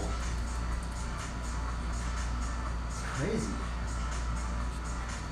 I think there's an Olympic flag. Look at that, Olympic flag. It's a sign.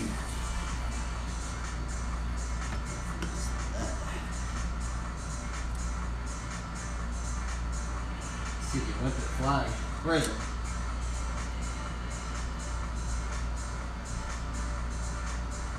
Oh, dude, that's awesome. It has the Olympic flag in here, dude.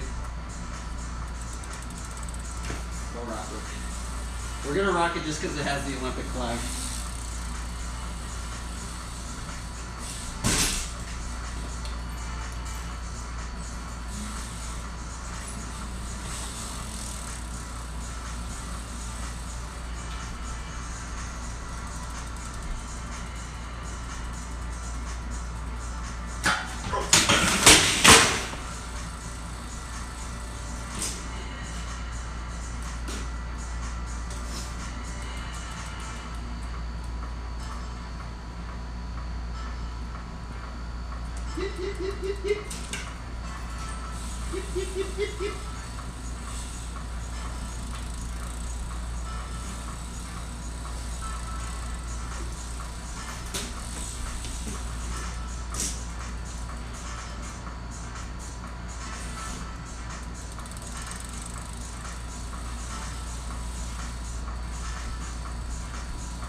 Why is that trick so hard?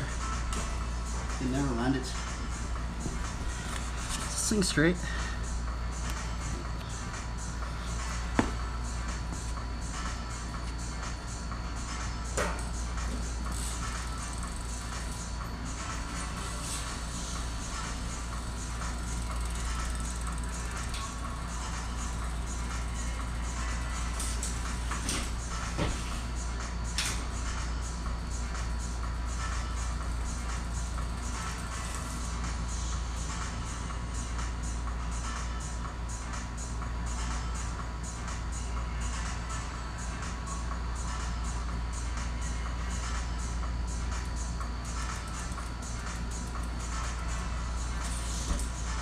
Where's the Olympic flag? I wish there was just one way that just showed the Olympic flag. Where is it? Dude, there's like, oh, there it is. For a faint glimmer. It's weird how they have, why did they put the Olympic flag in that one? It's so weird, huh?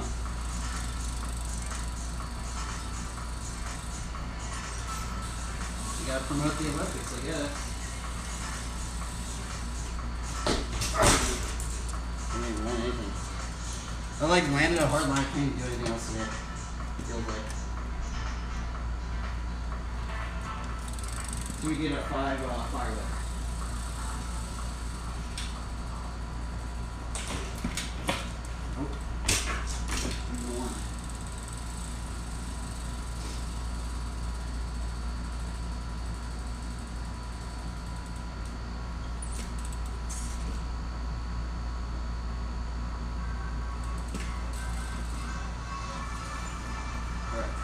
Thanks, Chris Baum, for teaching me this trick.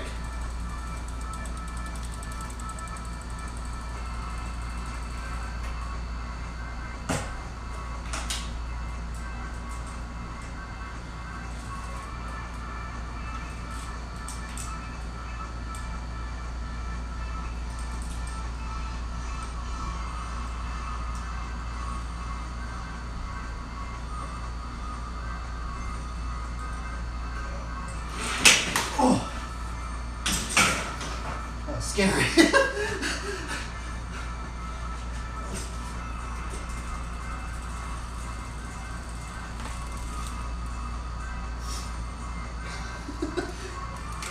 Like, not that dangerous, I don't think.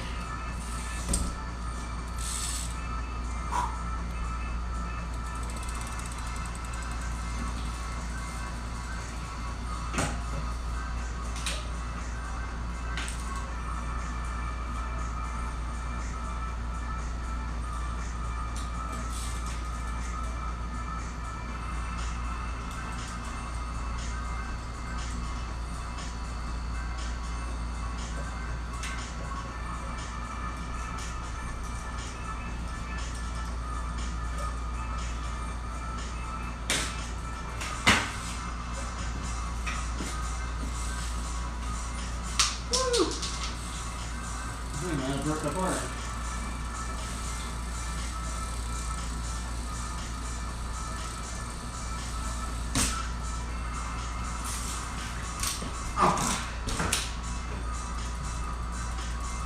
My bar is good.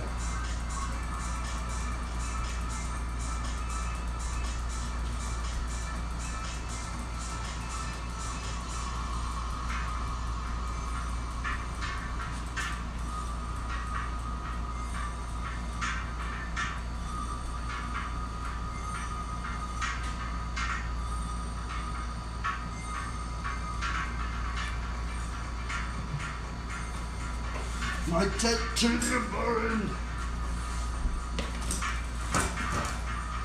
My only titanium part.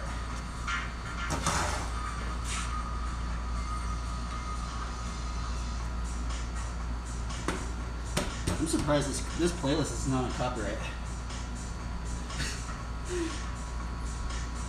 The hidden non-copyright playlist.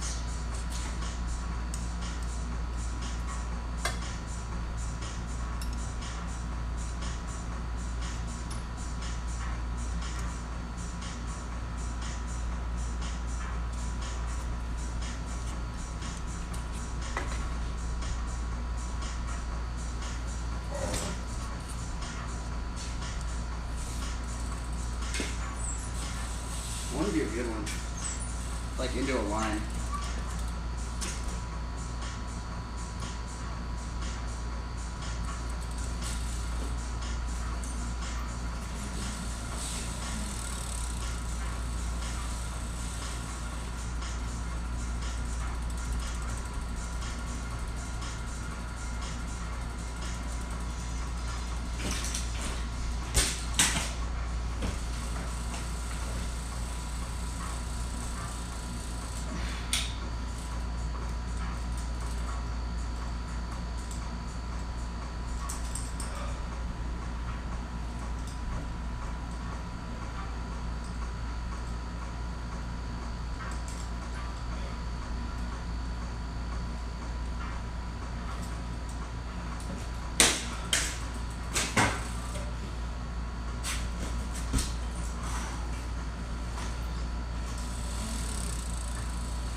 Yippee!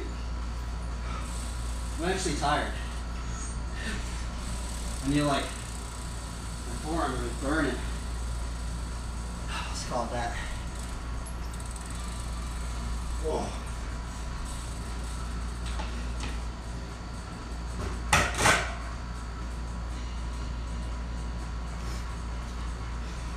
I'm like using all of my strength just not to fall down.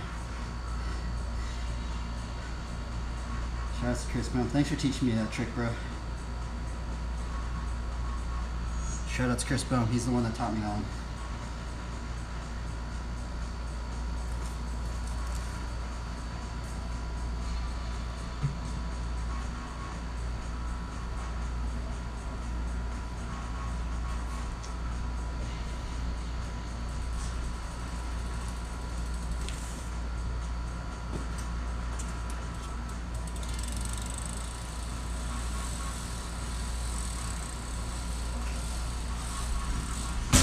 I almost pumped that thing.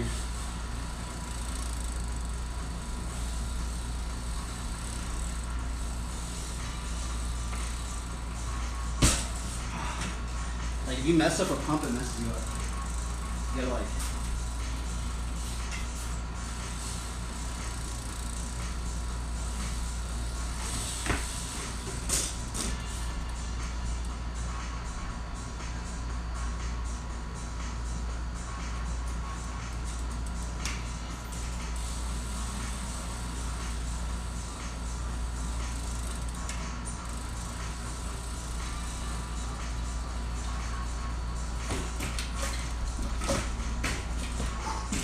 See, we get 5.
What? Ooh.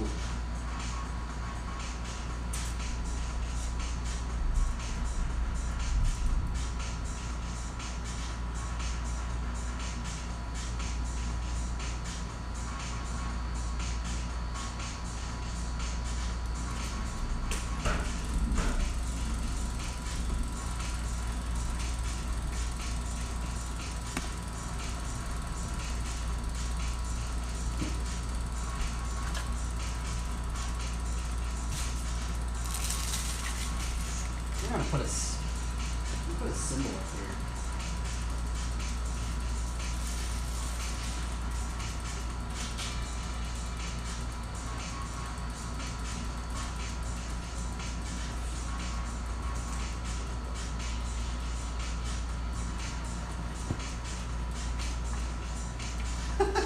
Dude, this is crazy, bro. We got a freaking light show in here now, dude.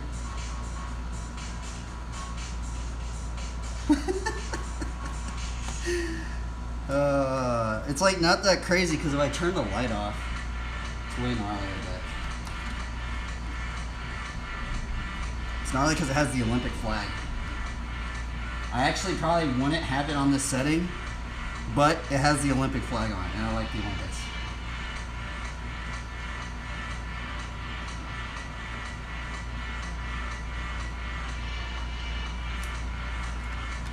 Man, it's just so quick. I wish it was just the Olympic flag. That'd be cool.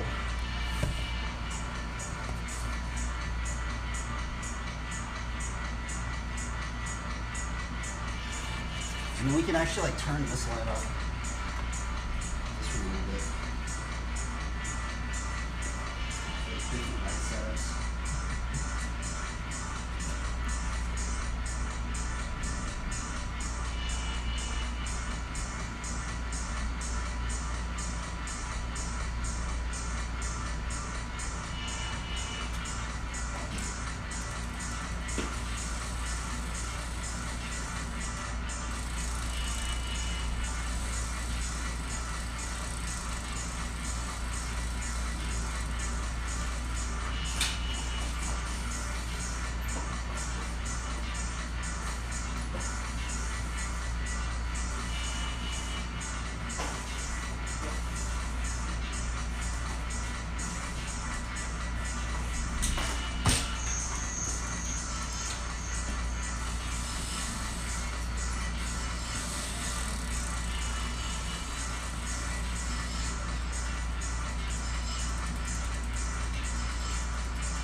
This is just too dark.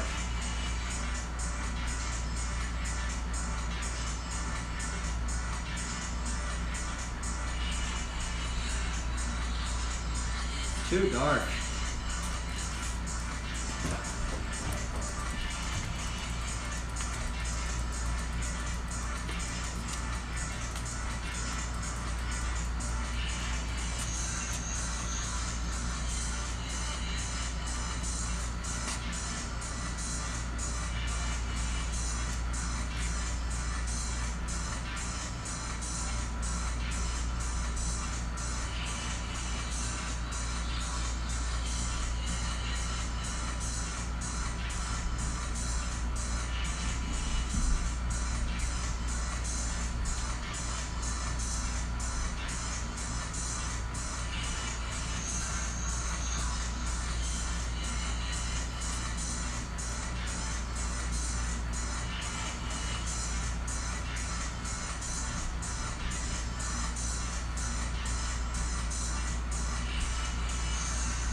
Hiya!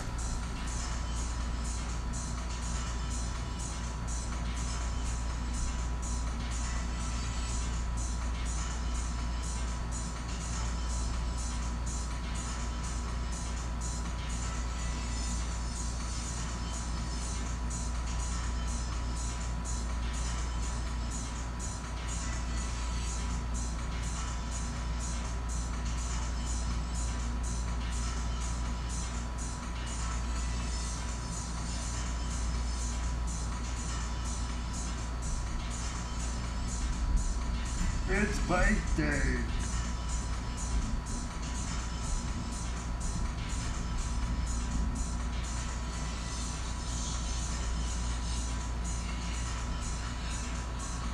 How do you do that? You're gnarly, dude. What the heck? That was amazing, bro.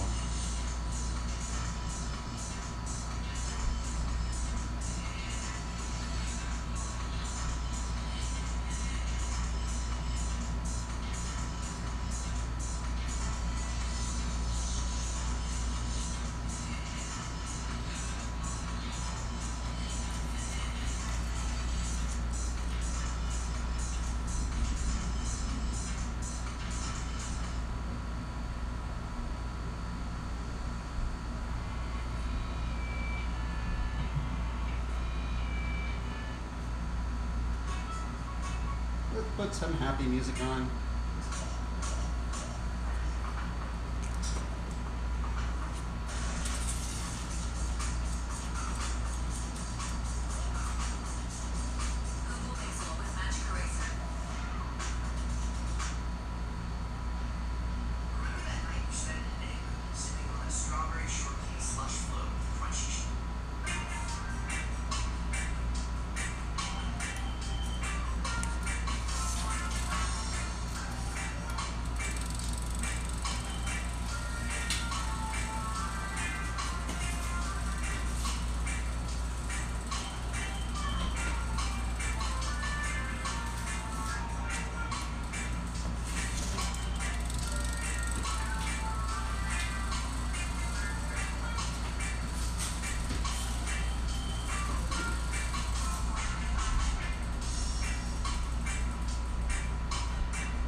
What the heck? That was crazy, bro.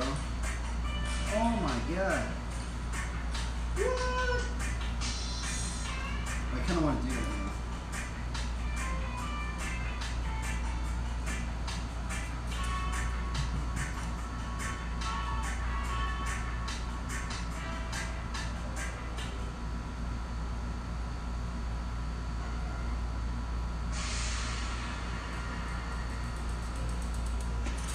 Okay, let's see where did a blunt kickflip. Ooh.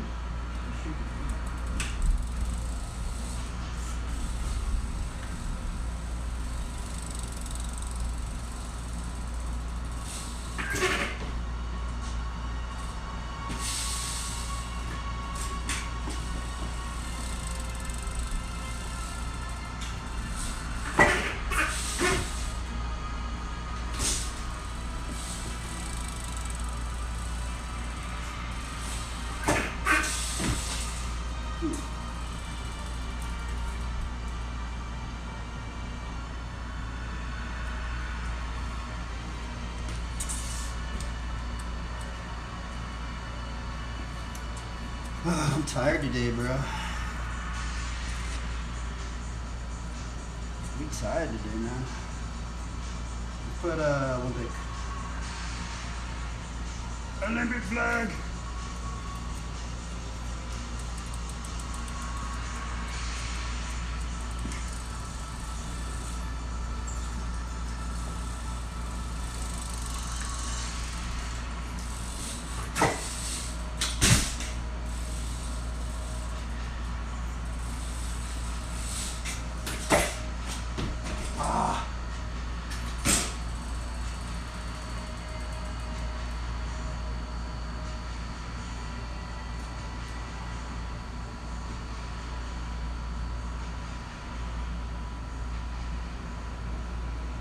It's just too crazy.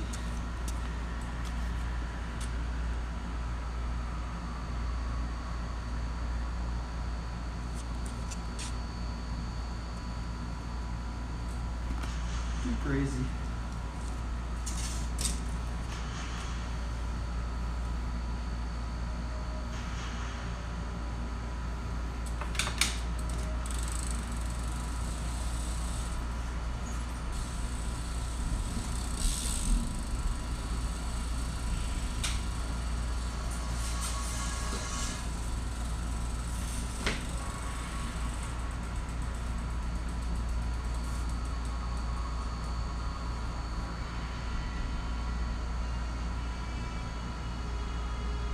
How do I deal with loneliness? That's a good question. Honestly, one of the ways I deal with loneliness is riding my bike. Because, like, you can do it alone.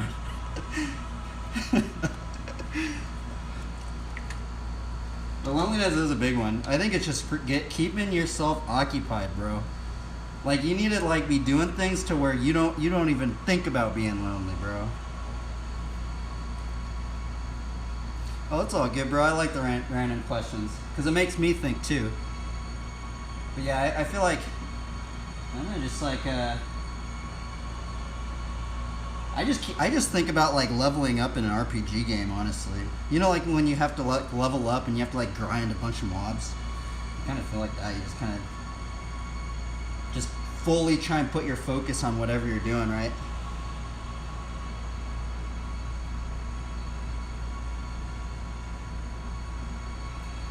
That is a big one, like loneliness. I mean, the other thing, if you're also feeling lonely, I mean, what you could also do is you can try and help encourage other people, right? Like I don't know if you're on Instagram or like TikTok or YouTube or stuff like that, but just leaving encouraging comments.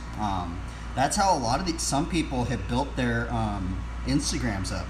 Is literally just going on the recent section for the like hashtag, whatever hashtag, and you go to the recents, not the popular ones, but the recents that don't get a lot of comments.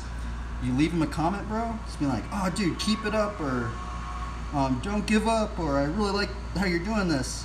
And you just do that thousands of times a day, I bet. I mean, I don't do that. I used to do that. I don't do that anymore. Dude, you're gonna get a bunch of people replying to you. Sometimes it's getting out of hand. And the other thing is you could try and go into the city.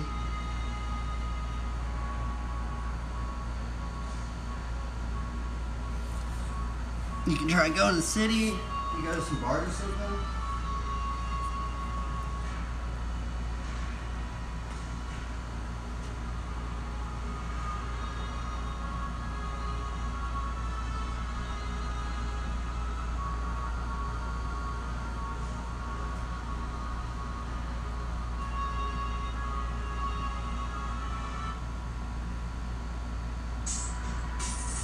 Yeah.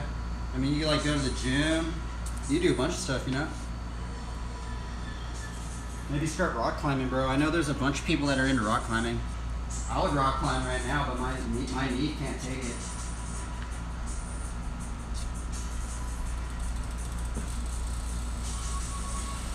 You go to the skate park?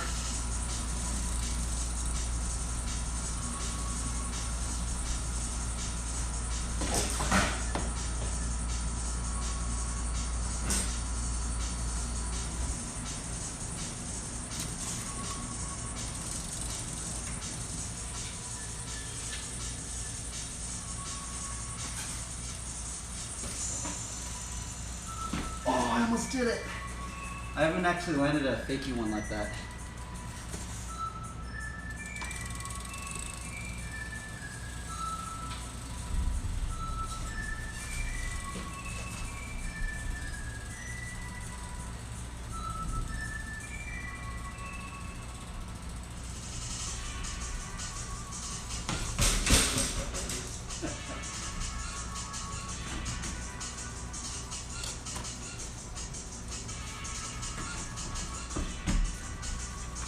Smart.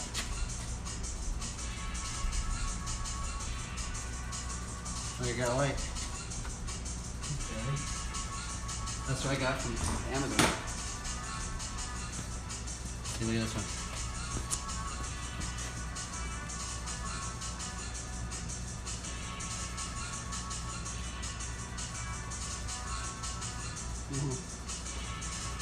Kind of overwhelming. I kind of don't like that one. I kind of just like this one.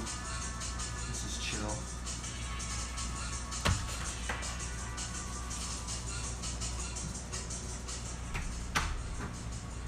Here, let's see here. I don't have mountains or any rocks to climb. Oh well, there's like rock climbing gyms. You know, if you go onto your iMap thing or like Google Maps, you can look up rock climbing gyms.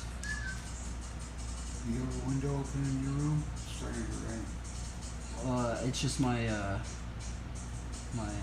fan thing. It's okay because it's closed. Okay.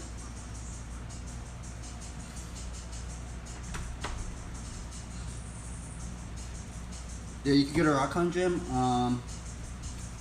You could maybe get into playing Magic the Gathering or something. I mean, a lot of people. This is what a lot of people do on Twitch. They play video games. And you can play WoW. You can play maybe like an MMO or something. I mean, if you really don't want to be lonely, you could probably. I don't know if your computer could take it. You could play D4, bro. It's coming out in a little bit. Meet a whole bunch of people on that. There's gonna be millions of people playing that game.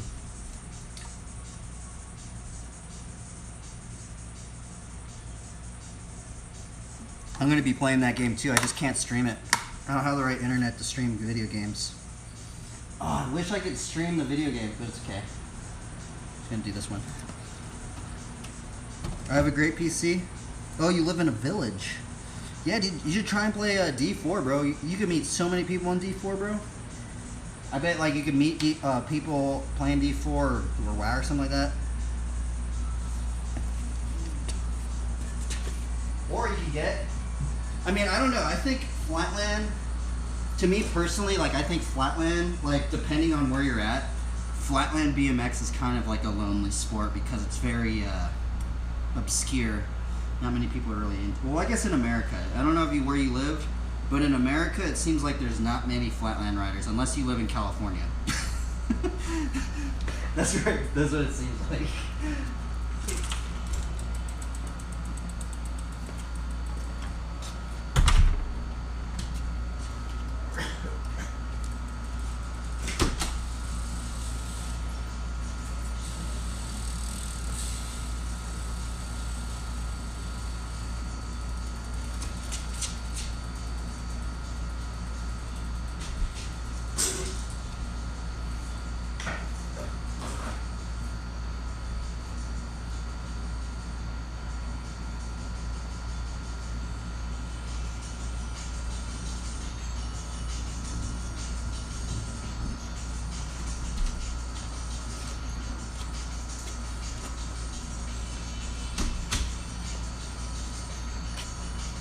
Oh.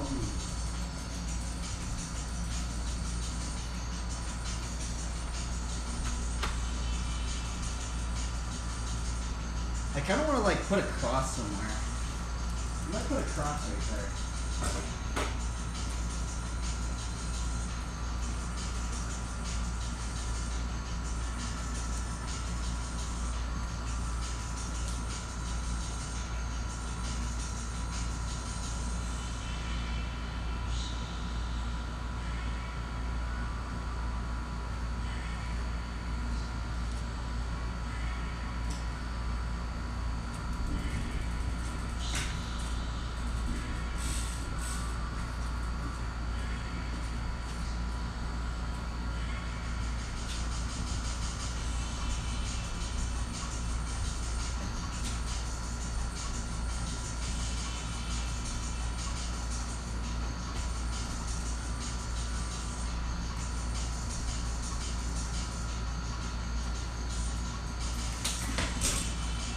Flatland's kind of, it's fun, dude. It's like, Flatland can be relaxing too.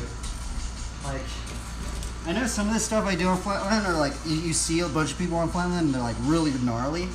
But Flatland's also just almost like meditative. Like, you know, like even just what I was doing right there. Like, you don't have to be fully serious about it, right? Like, you can level up really slowly. Methodically and slowly.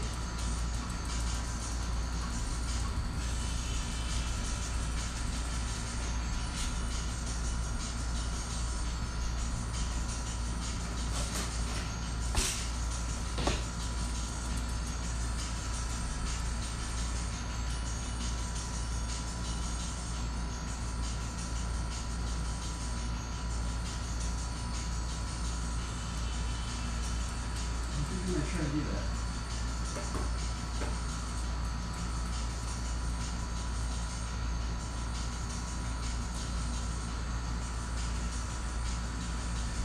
I kind of want to like honor it to the Lord. Put a giant cross right there.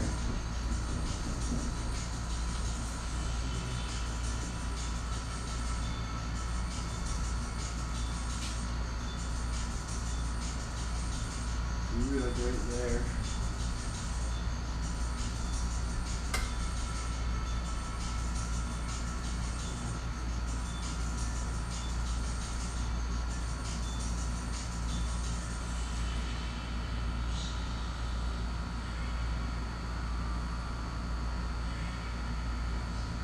Yeah, we actually might do that.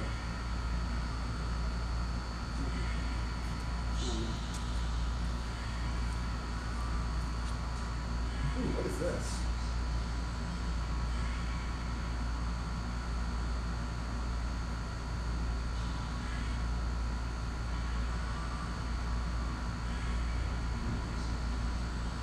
Oh, that's a black bit.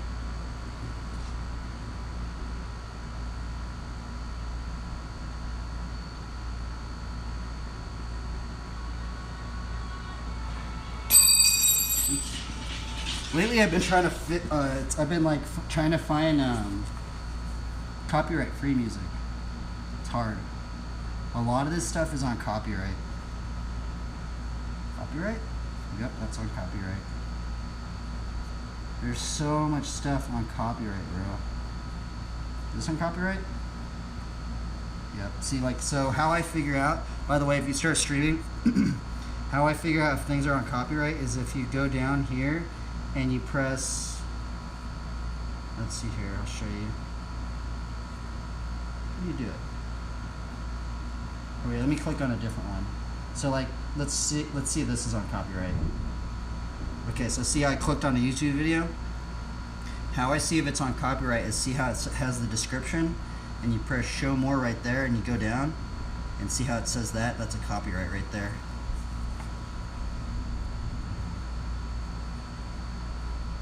Not this one. It's on copyright. Bro, everything's basically on copyright. It's redonkulous. This one is not on copyright. Strangely. Strangely, this isn't even on copyright either. I don't know. This is Thundercat. And for some reason, Thundercat didn't copyright this one. Thundercat's a big band. Hey, bro. Hey, what's up, dude? Your channel can potentially get your channel. You have 3 strikes, right? You have 3 strikes, but the thing is that Twitch is very lenient on copyright, but there is the potential of that happening. A lot of streamers don't really care because they'll just delete it, right? The other thing is that if you upload your streams to YouTube, YouTube is super, super, super strict.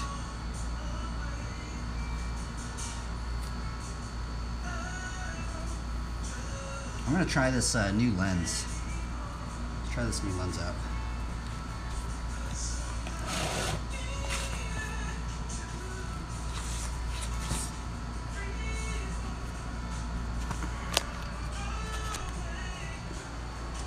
Oh, you know what? I probably have to take the cover off.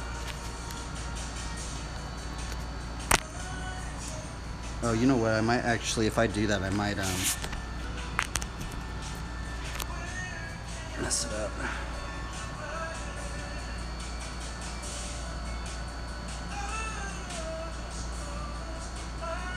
Whoa, that thing's crazy. Dude, I think I have to take the cover off to get this to actually work right. Yeah, this thing does not work, huh? I don't know. Are you supposed to see those edges? I feel like you're not supposed to see that. Doesn't that look sketchy? Let's just see what it looks like. I feel like I have to take my the cover off.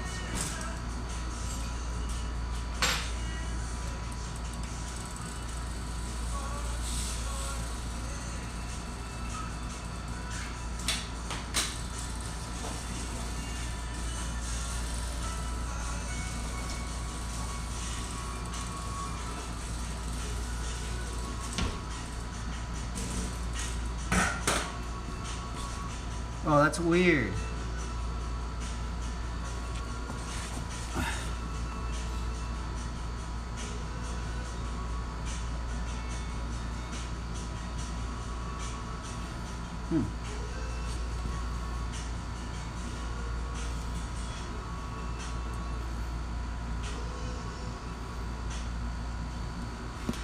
Oh, that's crazy. I could like try different angles now with the I'm gonna try. My stream might go off right here. I'm gonna try a different. Actually, no, I can't take this off. Darn it.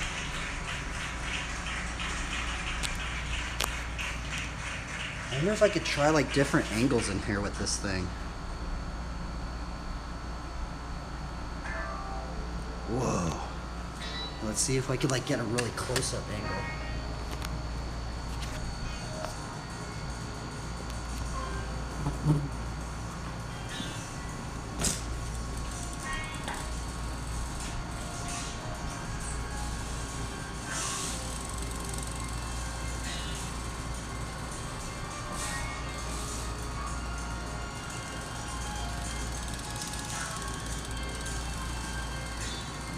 Just see what it looks like.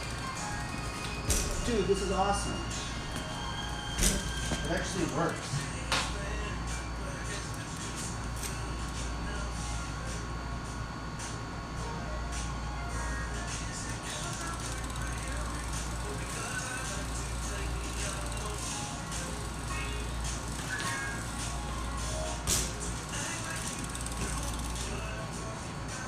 Whoa.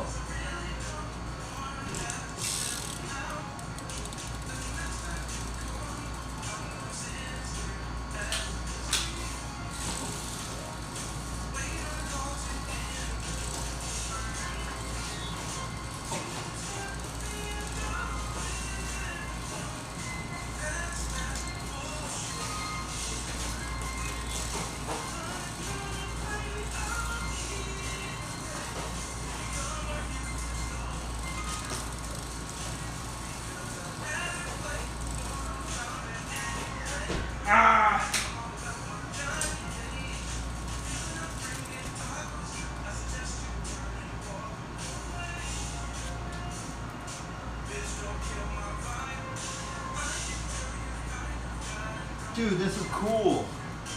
Like you get new lines.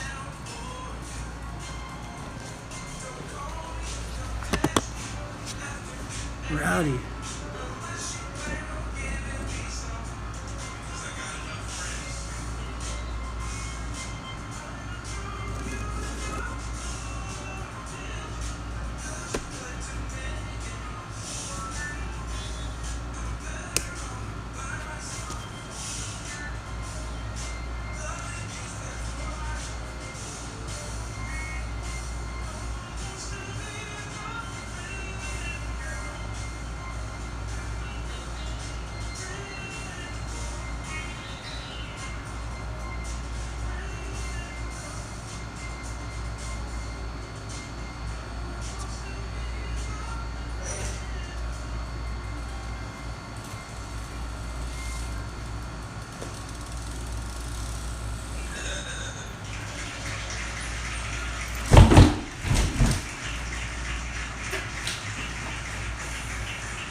You gotta like get like the right. Dude, this is cool because now I can get way different angles now.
Oh, I almost ran into the camera. I think that's the bad thing about the fisheye. Huh. Because I guess like mostly when people use fisheye, someone's actually like filming it, right?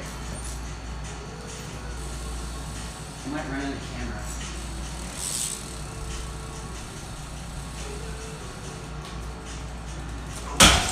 Oh my god. I almost hit the camera, bro.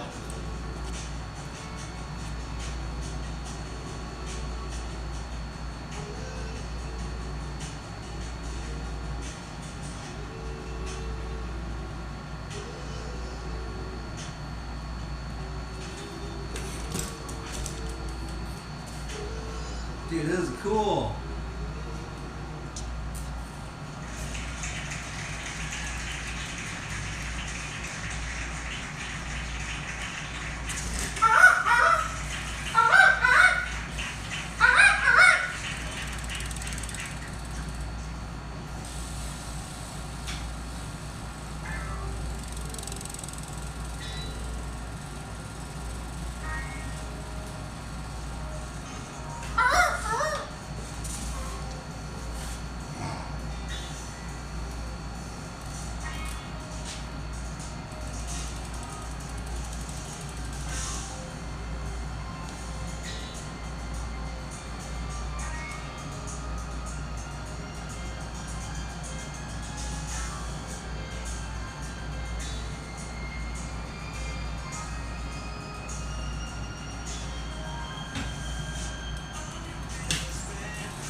A real nice rain. Huh? A real nice rain is coming down this side, so it's all soaking in. Oh, that's good.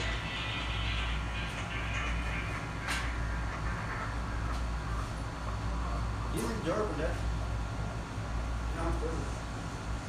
It's chilly.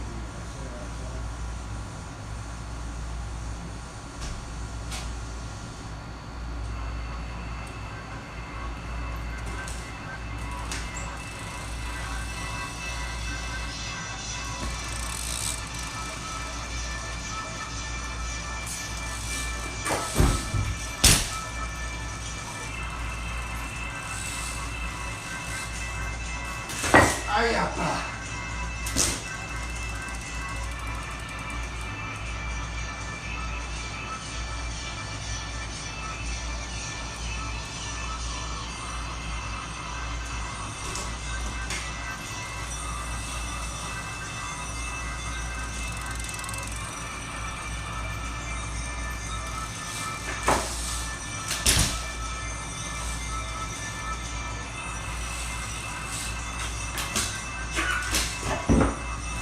Fudge.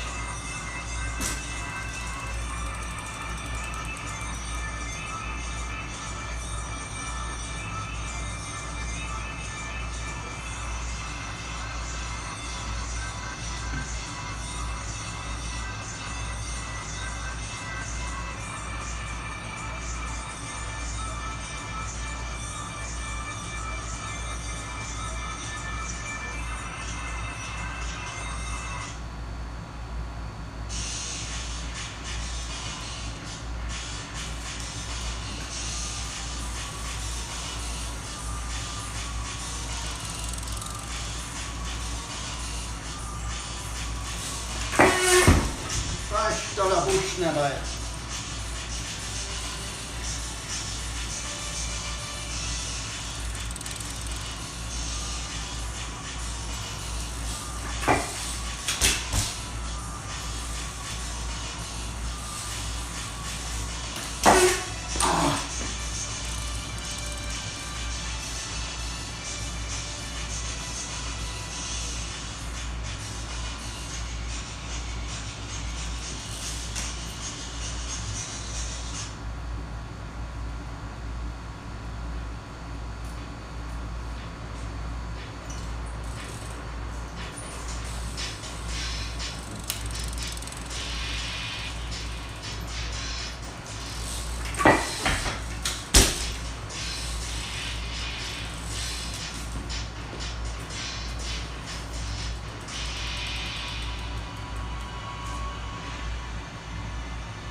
Misty Clean Multi-Surface Liquid Cleaner. Enjoy the long-lasting freshness long after the clean.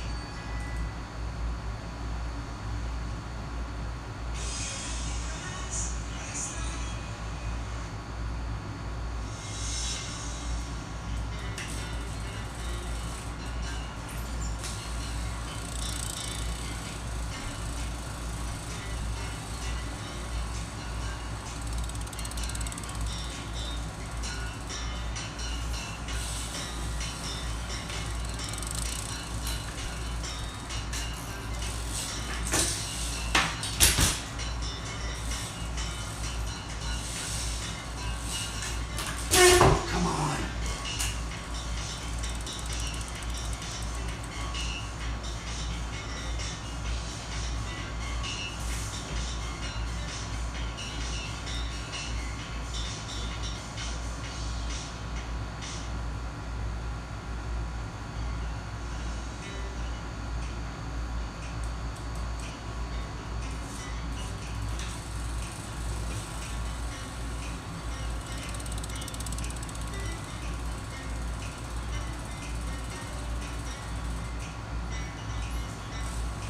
I guess I could ride that too.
awesome.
This is awesome.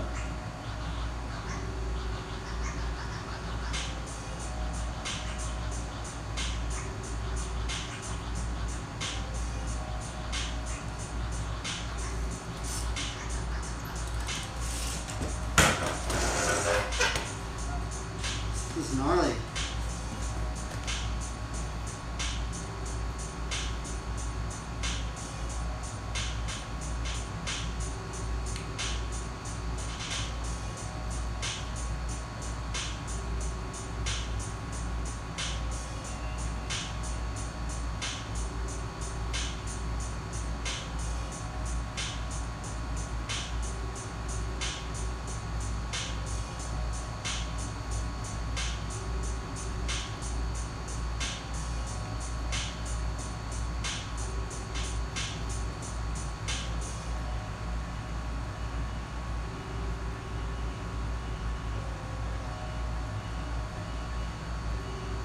Oh, I think I need to take my cover off. It's like not working.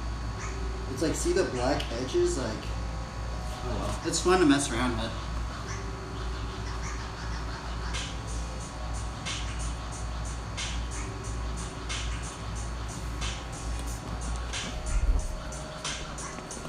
Get like cool shots though.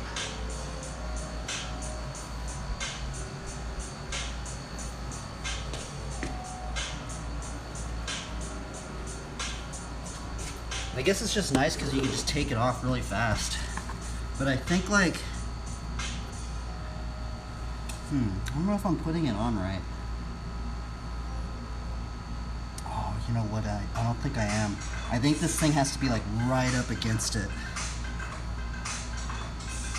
So I'm actually gonna have to take off the case to get it to work properly, but it's still fun.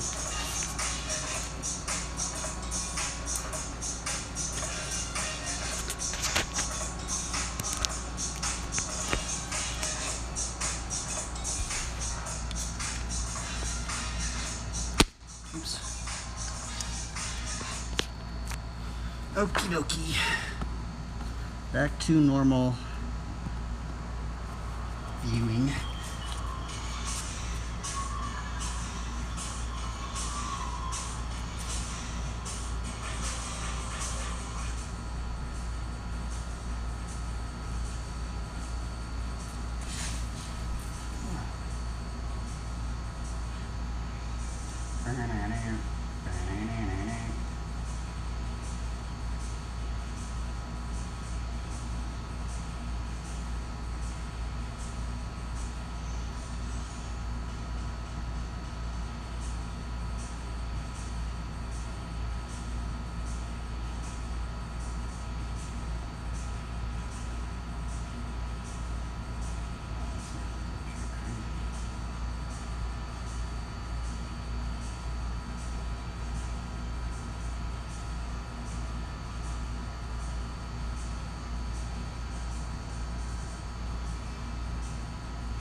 Man, everybody's just shredding right now.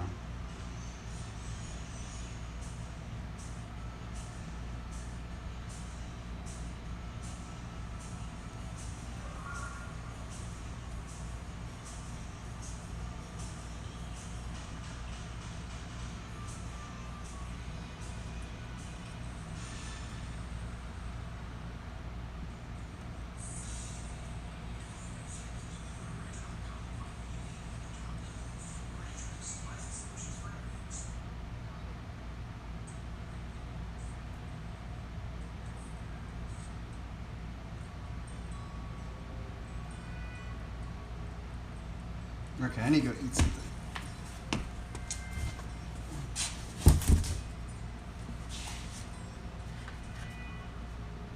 Oh, you know what we could do? Oh, I guess not.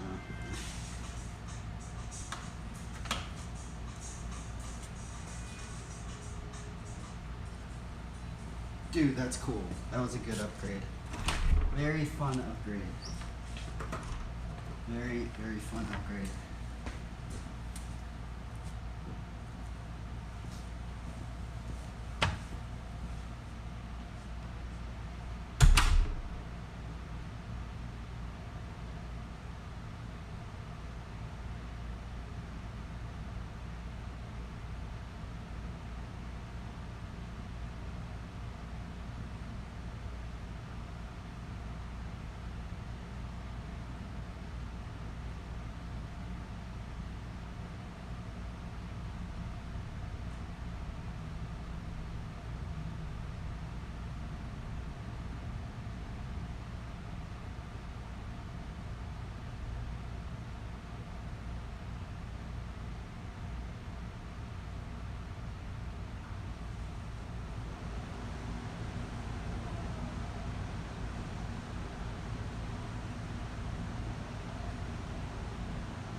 Do, do, do, do, do, do, do, do, do.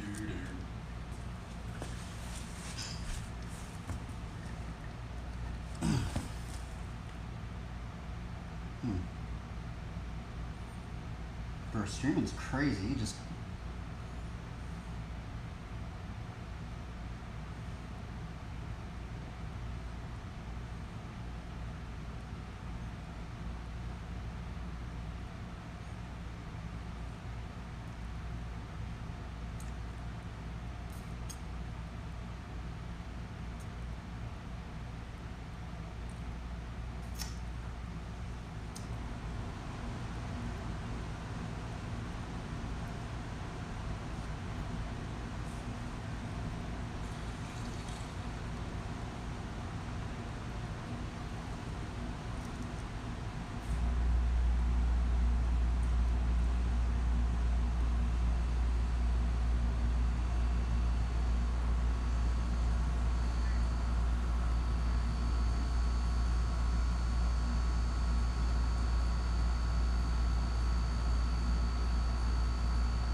oh, it's not on copyright.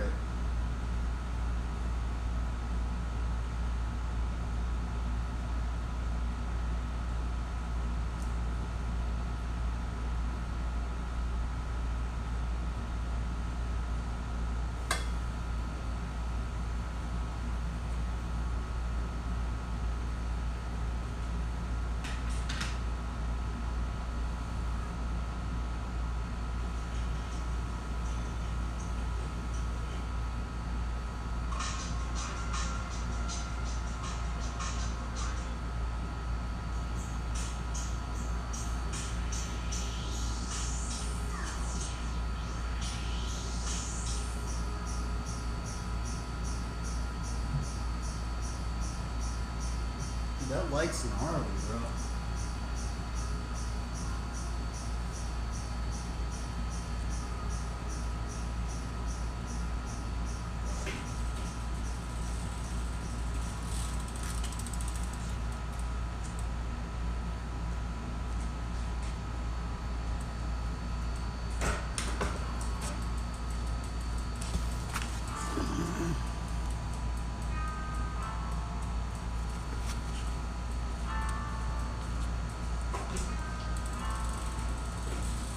Right, some Nintendo handers.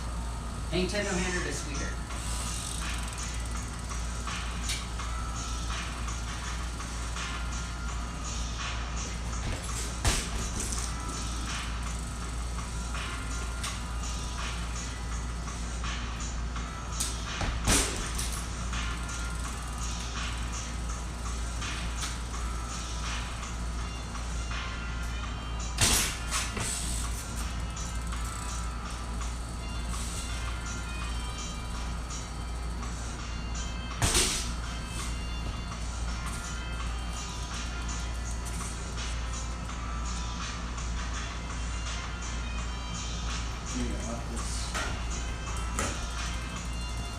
Huh.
don't know how people do that.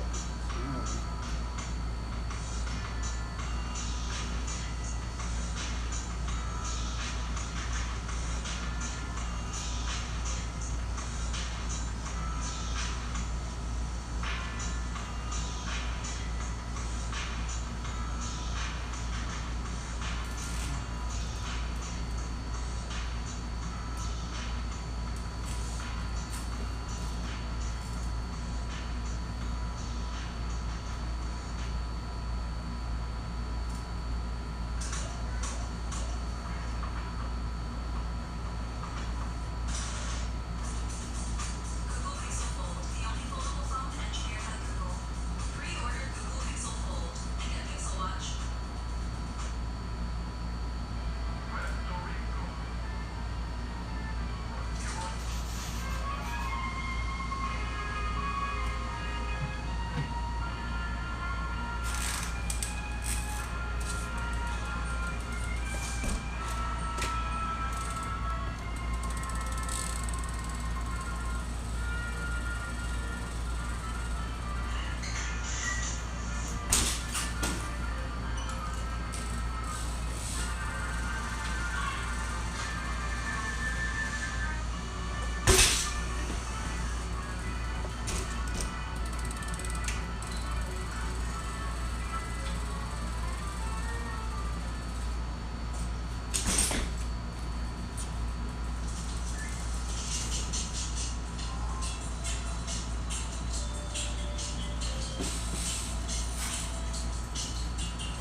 You'll get your pay.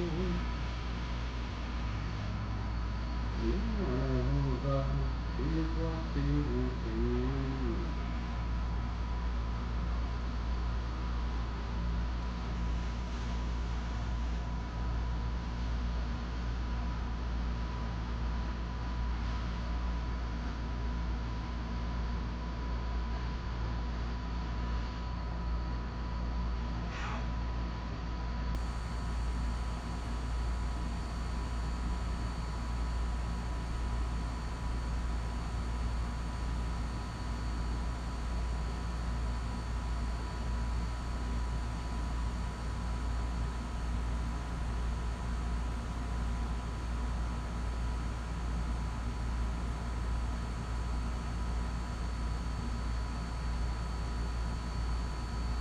Oh, I bet there's a bunch of non-copyright music on that one.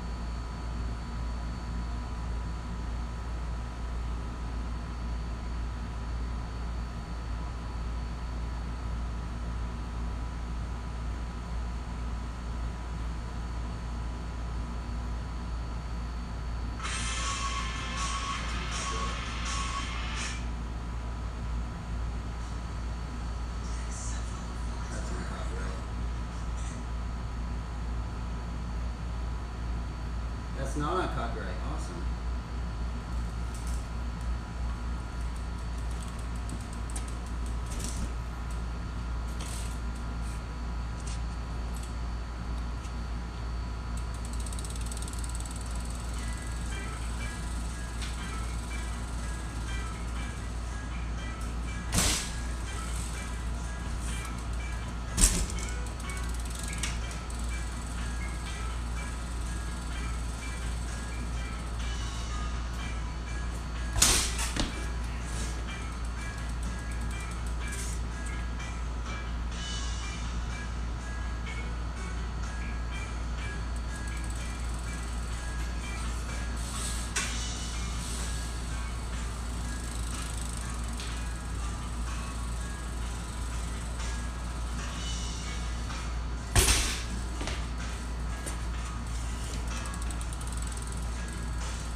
these songs are on copyright.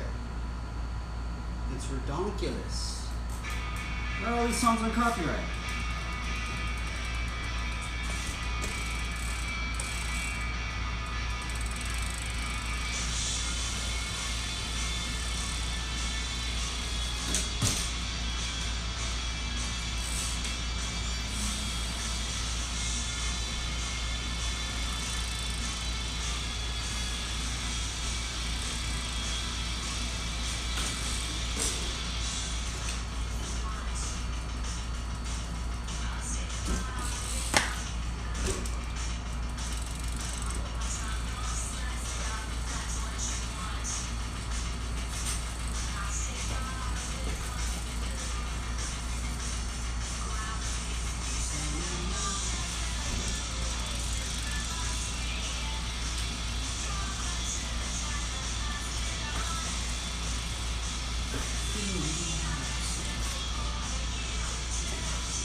Looks to me like you are where you wanted to be.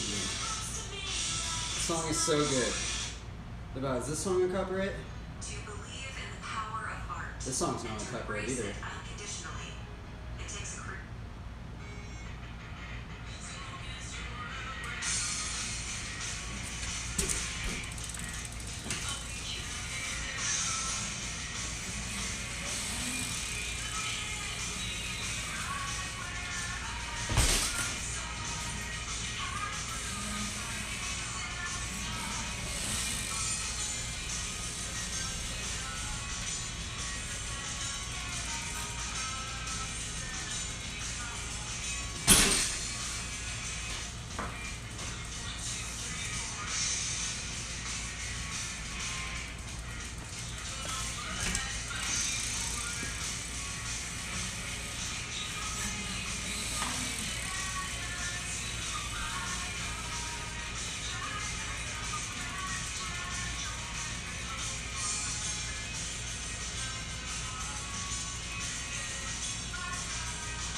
How the heck do they pump that thing?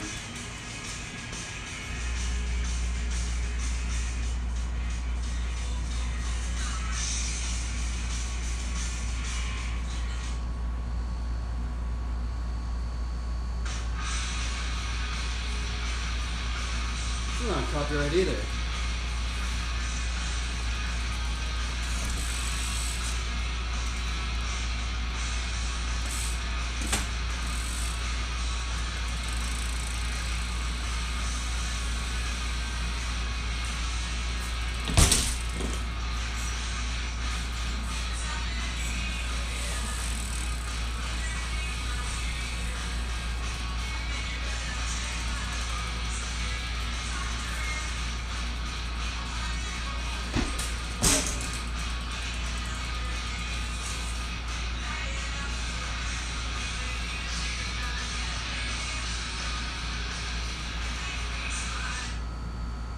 need to find this one. Is my copyright?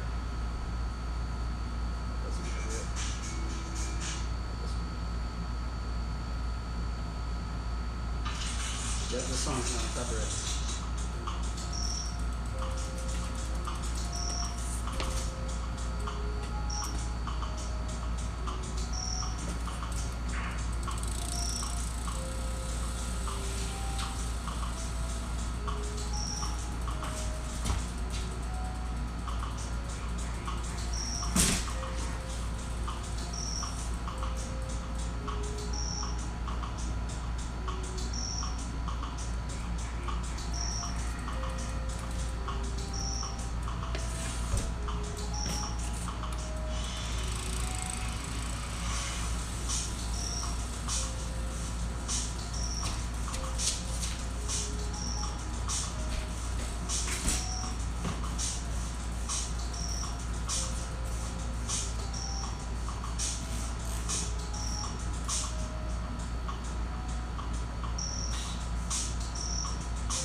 I used to listen to this from BMX like so much.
Looks to me like you are where you wanted to be.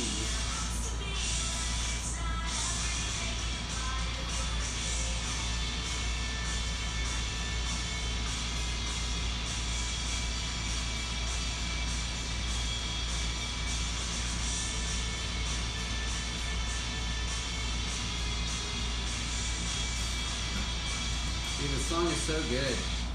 I used to listen to this like every morning. It's crazy.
so sketchy. Darn it. That was Sketch Nation right there. Sketch Nation.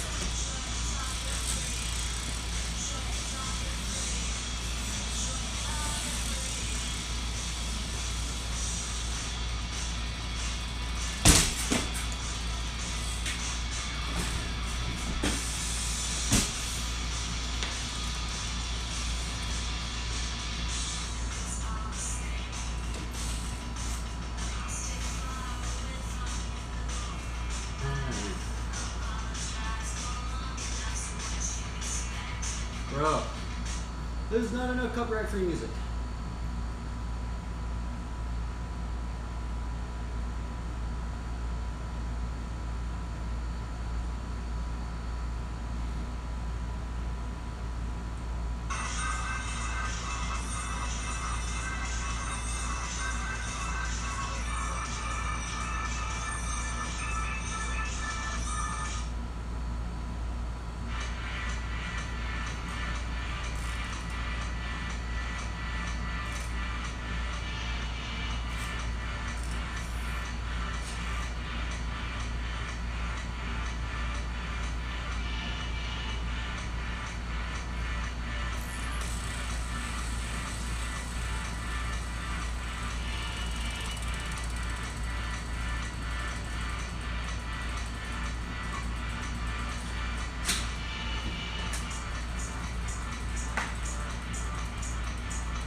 Okay, let's try and get 5 fire whips.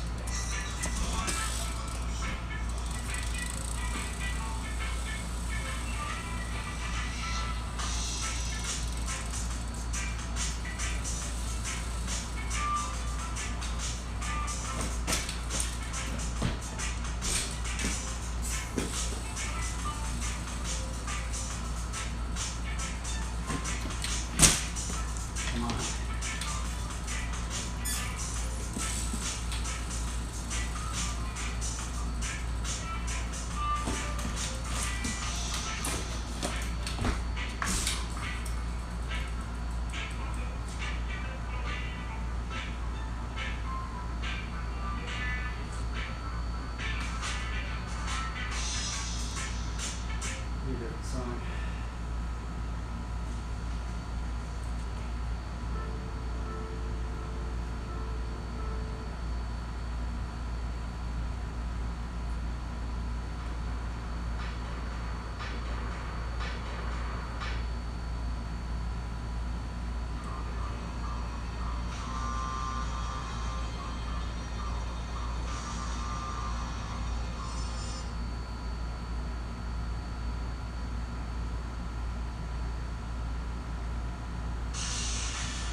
fiber today. Come on.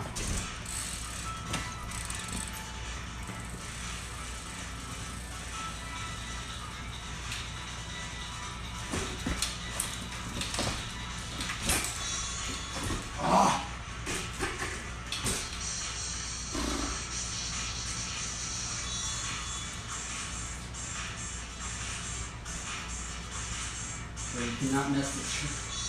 You just gotta get that right timing. So you have to have that right song.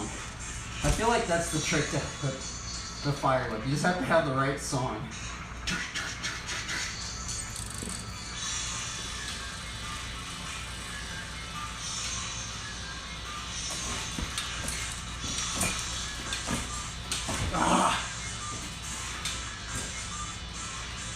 Like if you like let go just a little bit, it messes it up.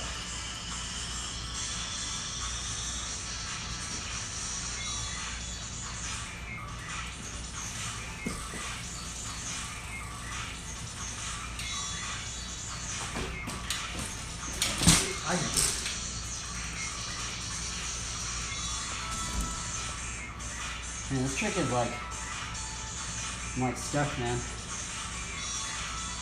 If you're out there, we need some more how-tos on how to do this thing.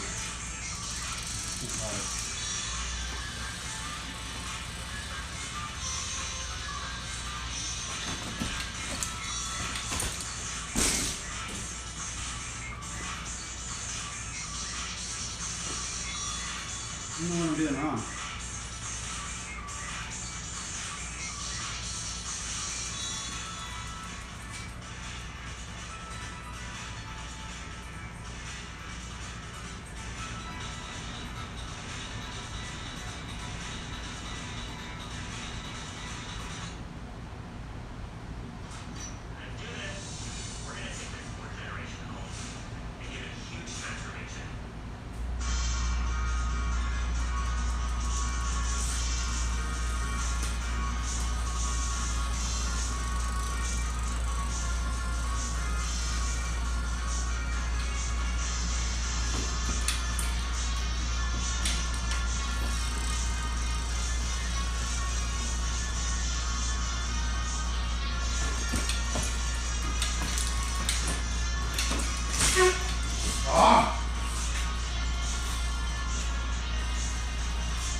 Let's put on that one song. There's a flatlander with this song. This is the song you named yourself after. Oh my goodness, you named him after this song? I know this song.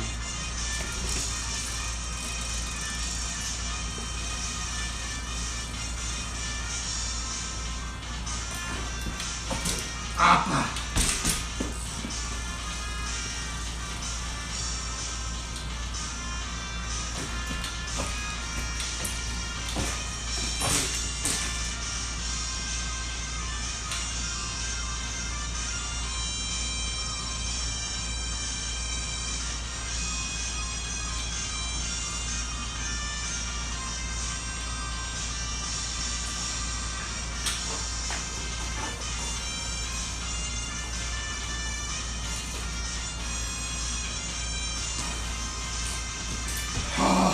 I was gonna go for 4.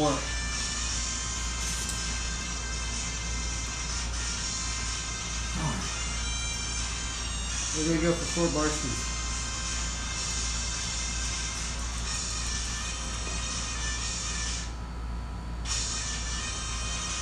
Let's go crazy. Crazy mode.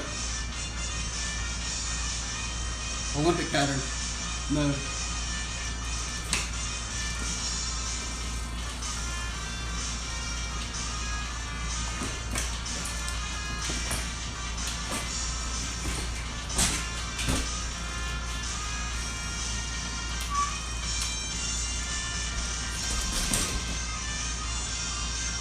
We're done for before.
Sorry.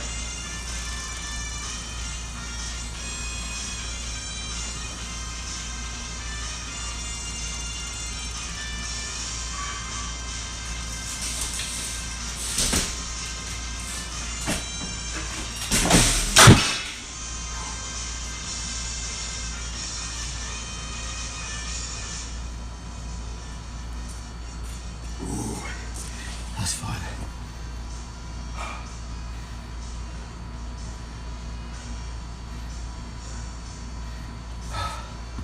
I don't know if I'm going to save that line, but land it.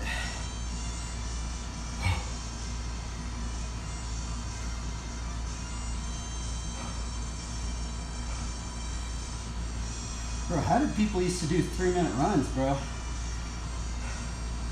3 minutes is a long time.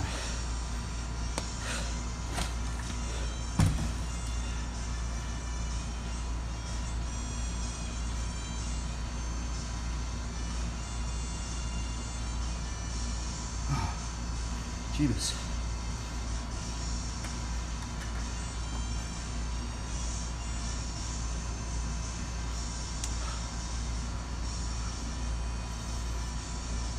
I actually really like this song.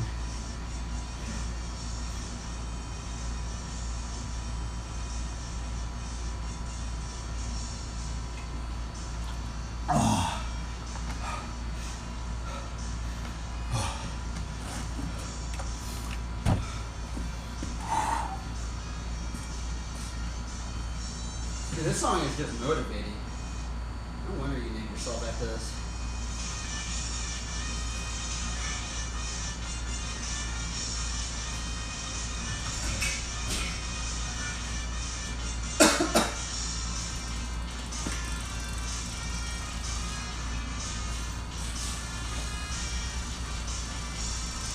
Ooh, I know.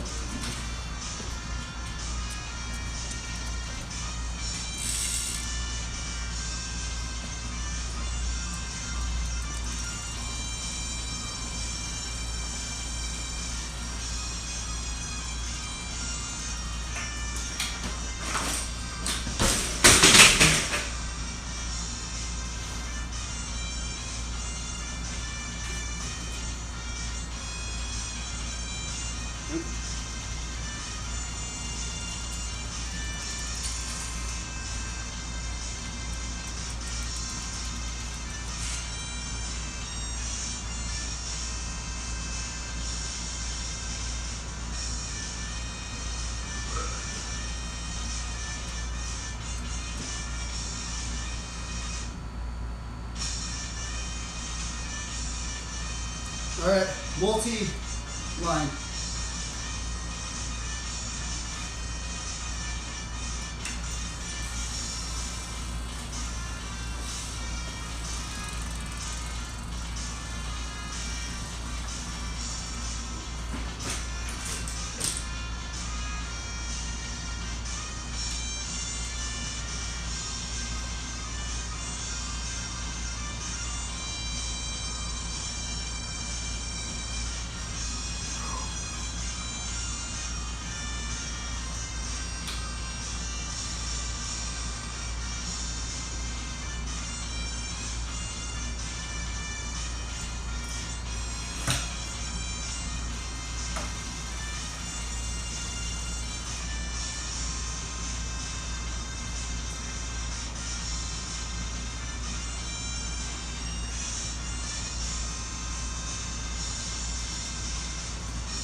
Dude,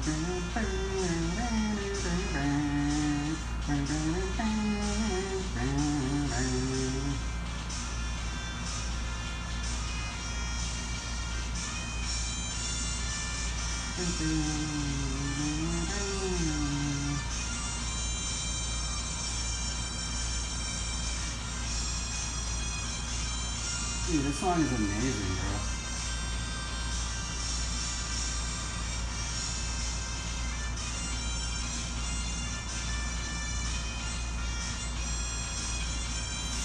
Where's the Olympic flag?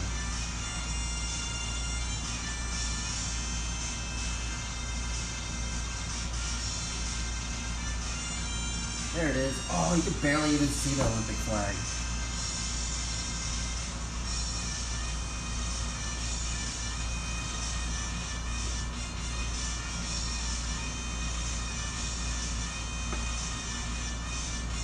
Well, I need to actually have that on a little ledge so it's even.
Dude, that thing's like lined up perfectly now with the garage.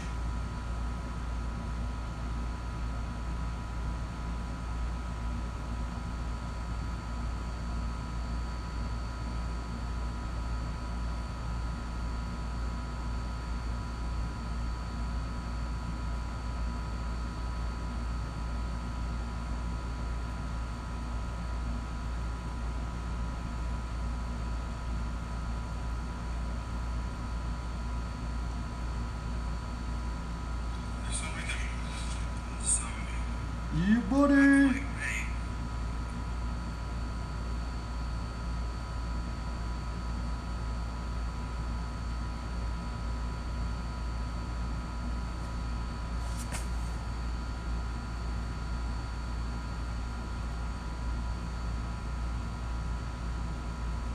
Wait, did his internet go out?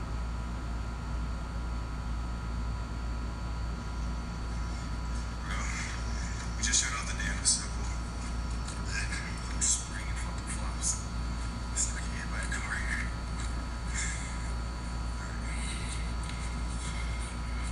It's gonna be hard to see, Chad.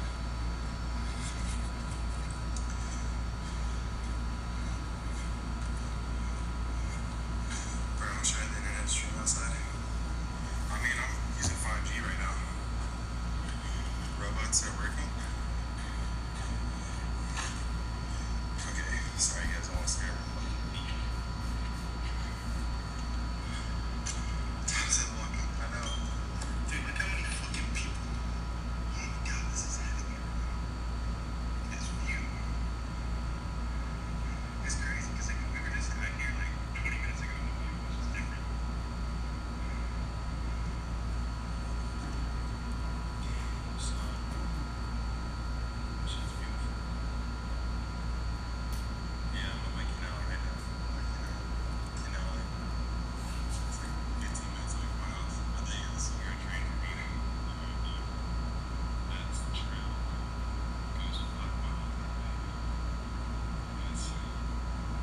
Man, it's crazy it has the Olympic flag on here.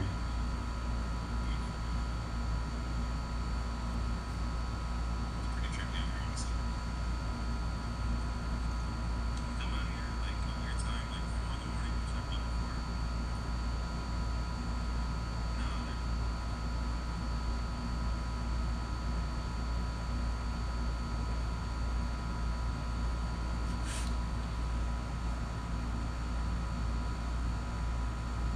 Got time to draw.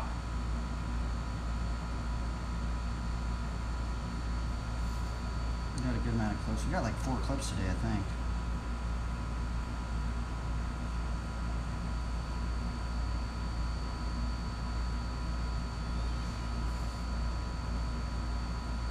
Maybe, I don't know actually, I don't know if we actually are gonna draw today.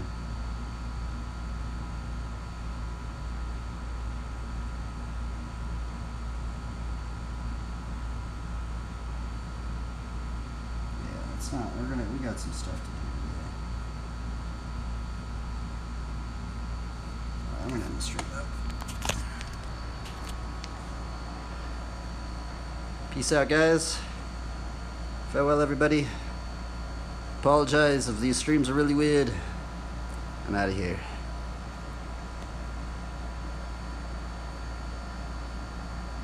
Actually, you know what? Wait up. Let's leave it with a biblical verse. Actually, you know what? Maybe I should just do a drawing, huh?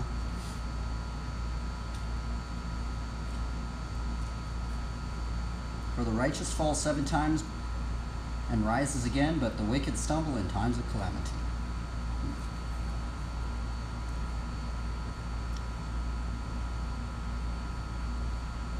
Oh, I wonder if I could stream outside then.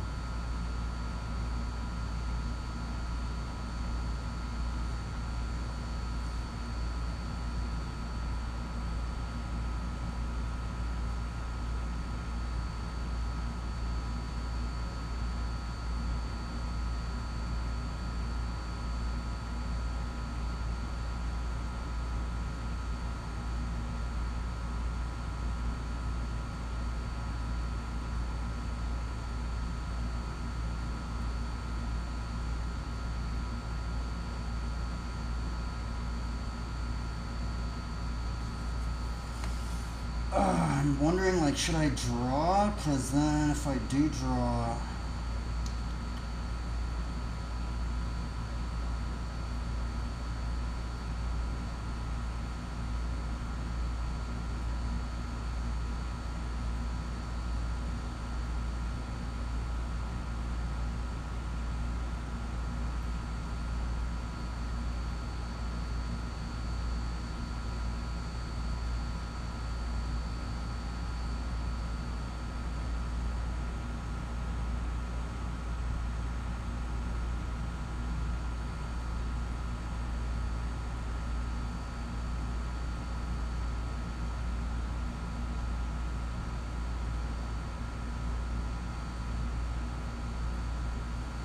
Let's see,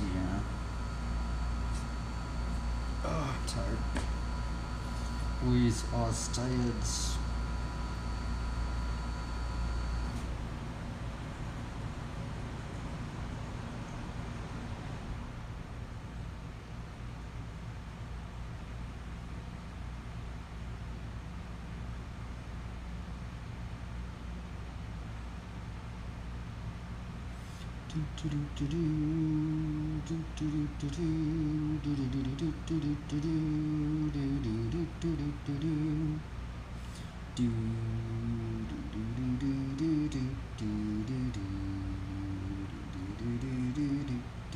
You know what?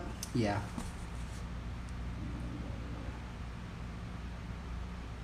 Man, those lights are crazy, huh? Like, I want to keep writing, but also...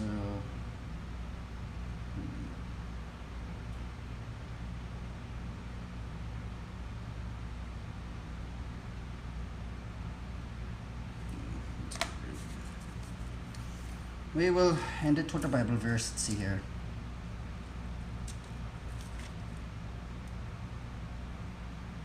For zeal for your house has consumed me, and the reproaches of those who reproach you have fallen on me.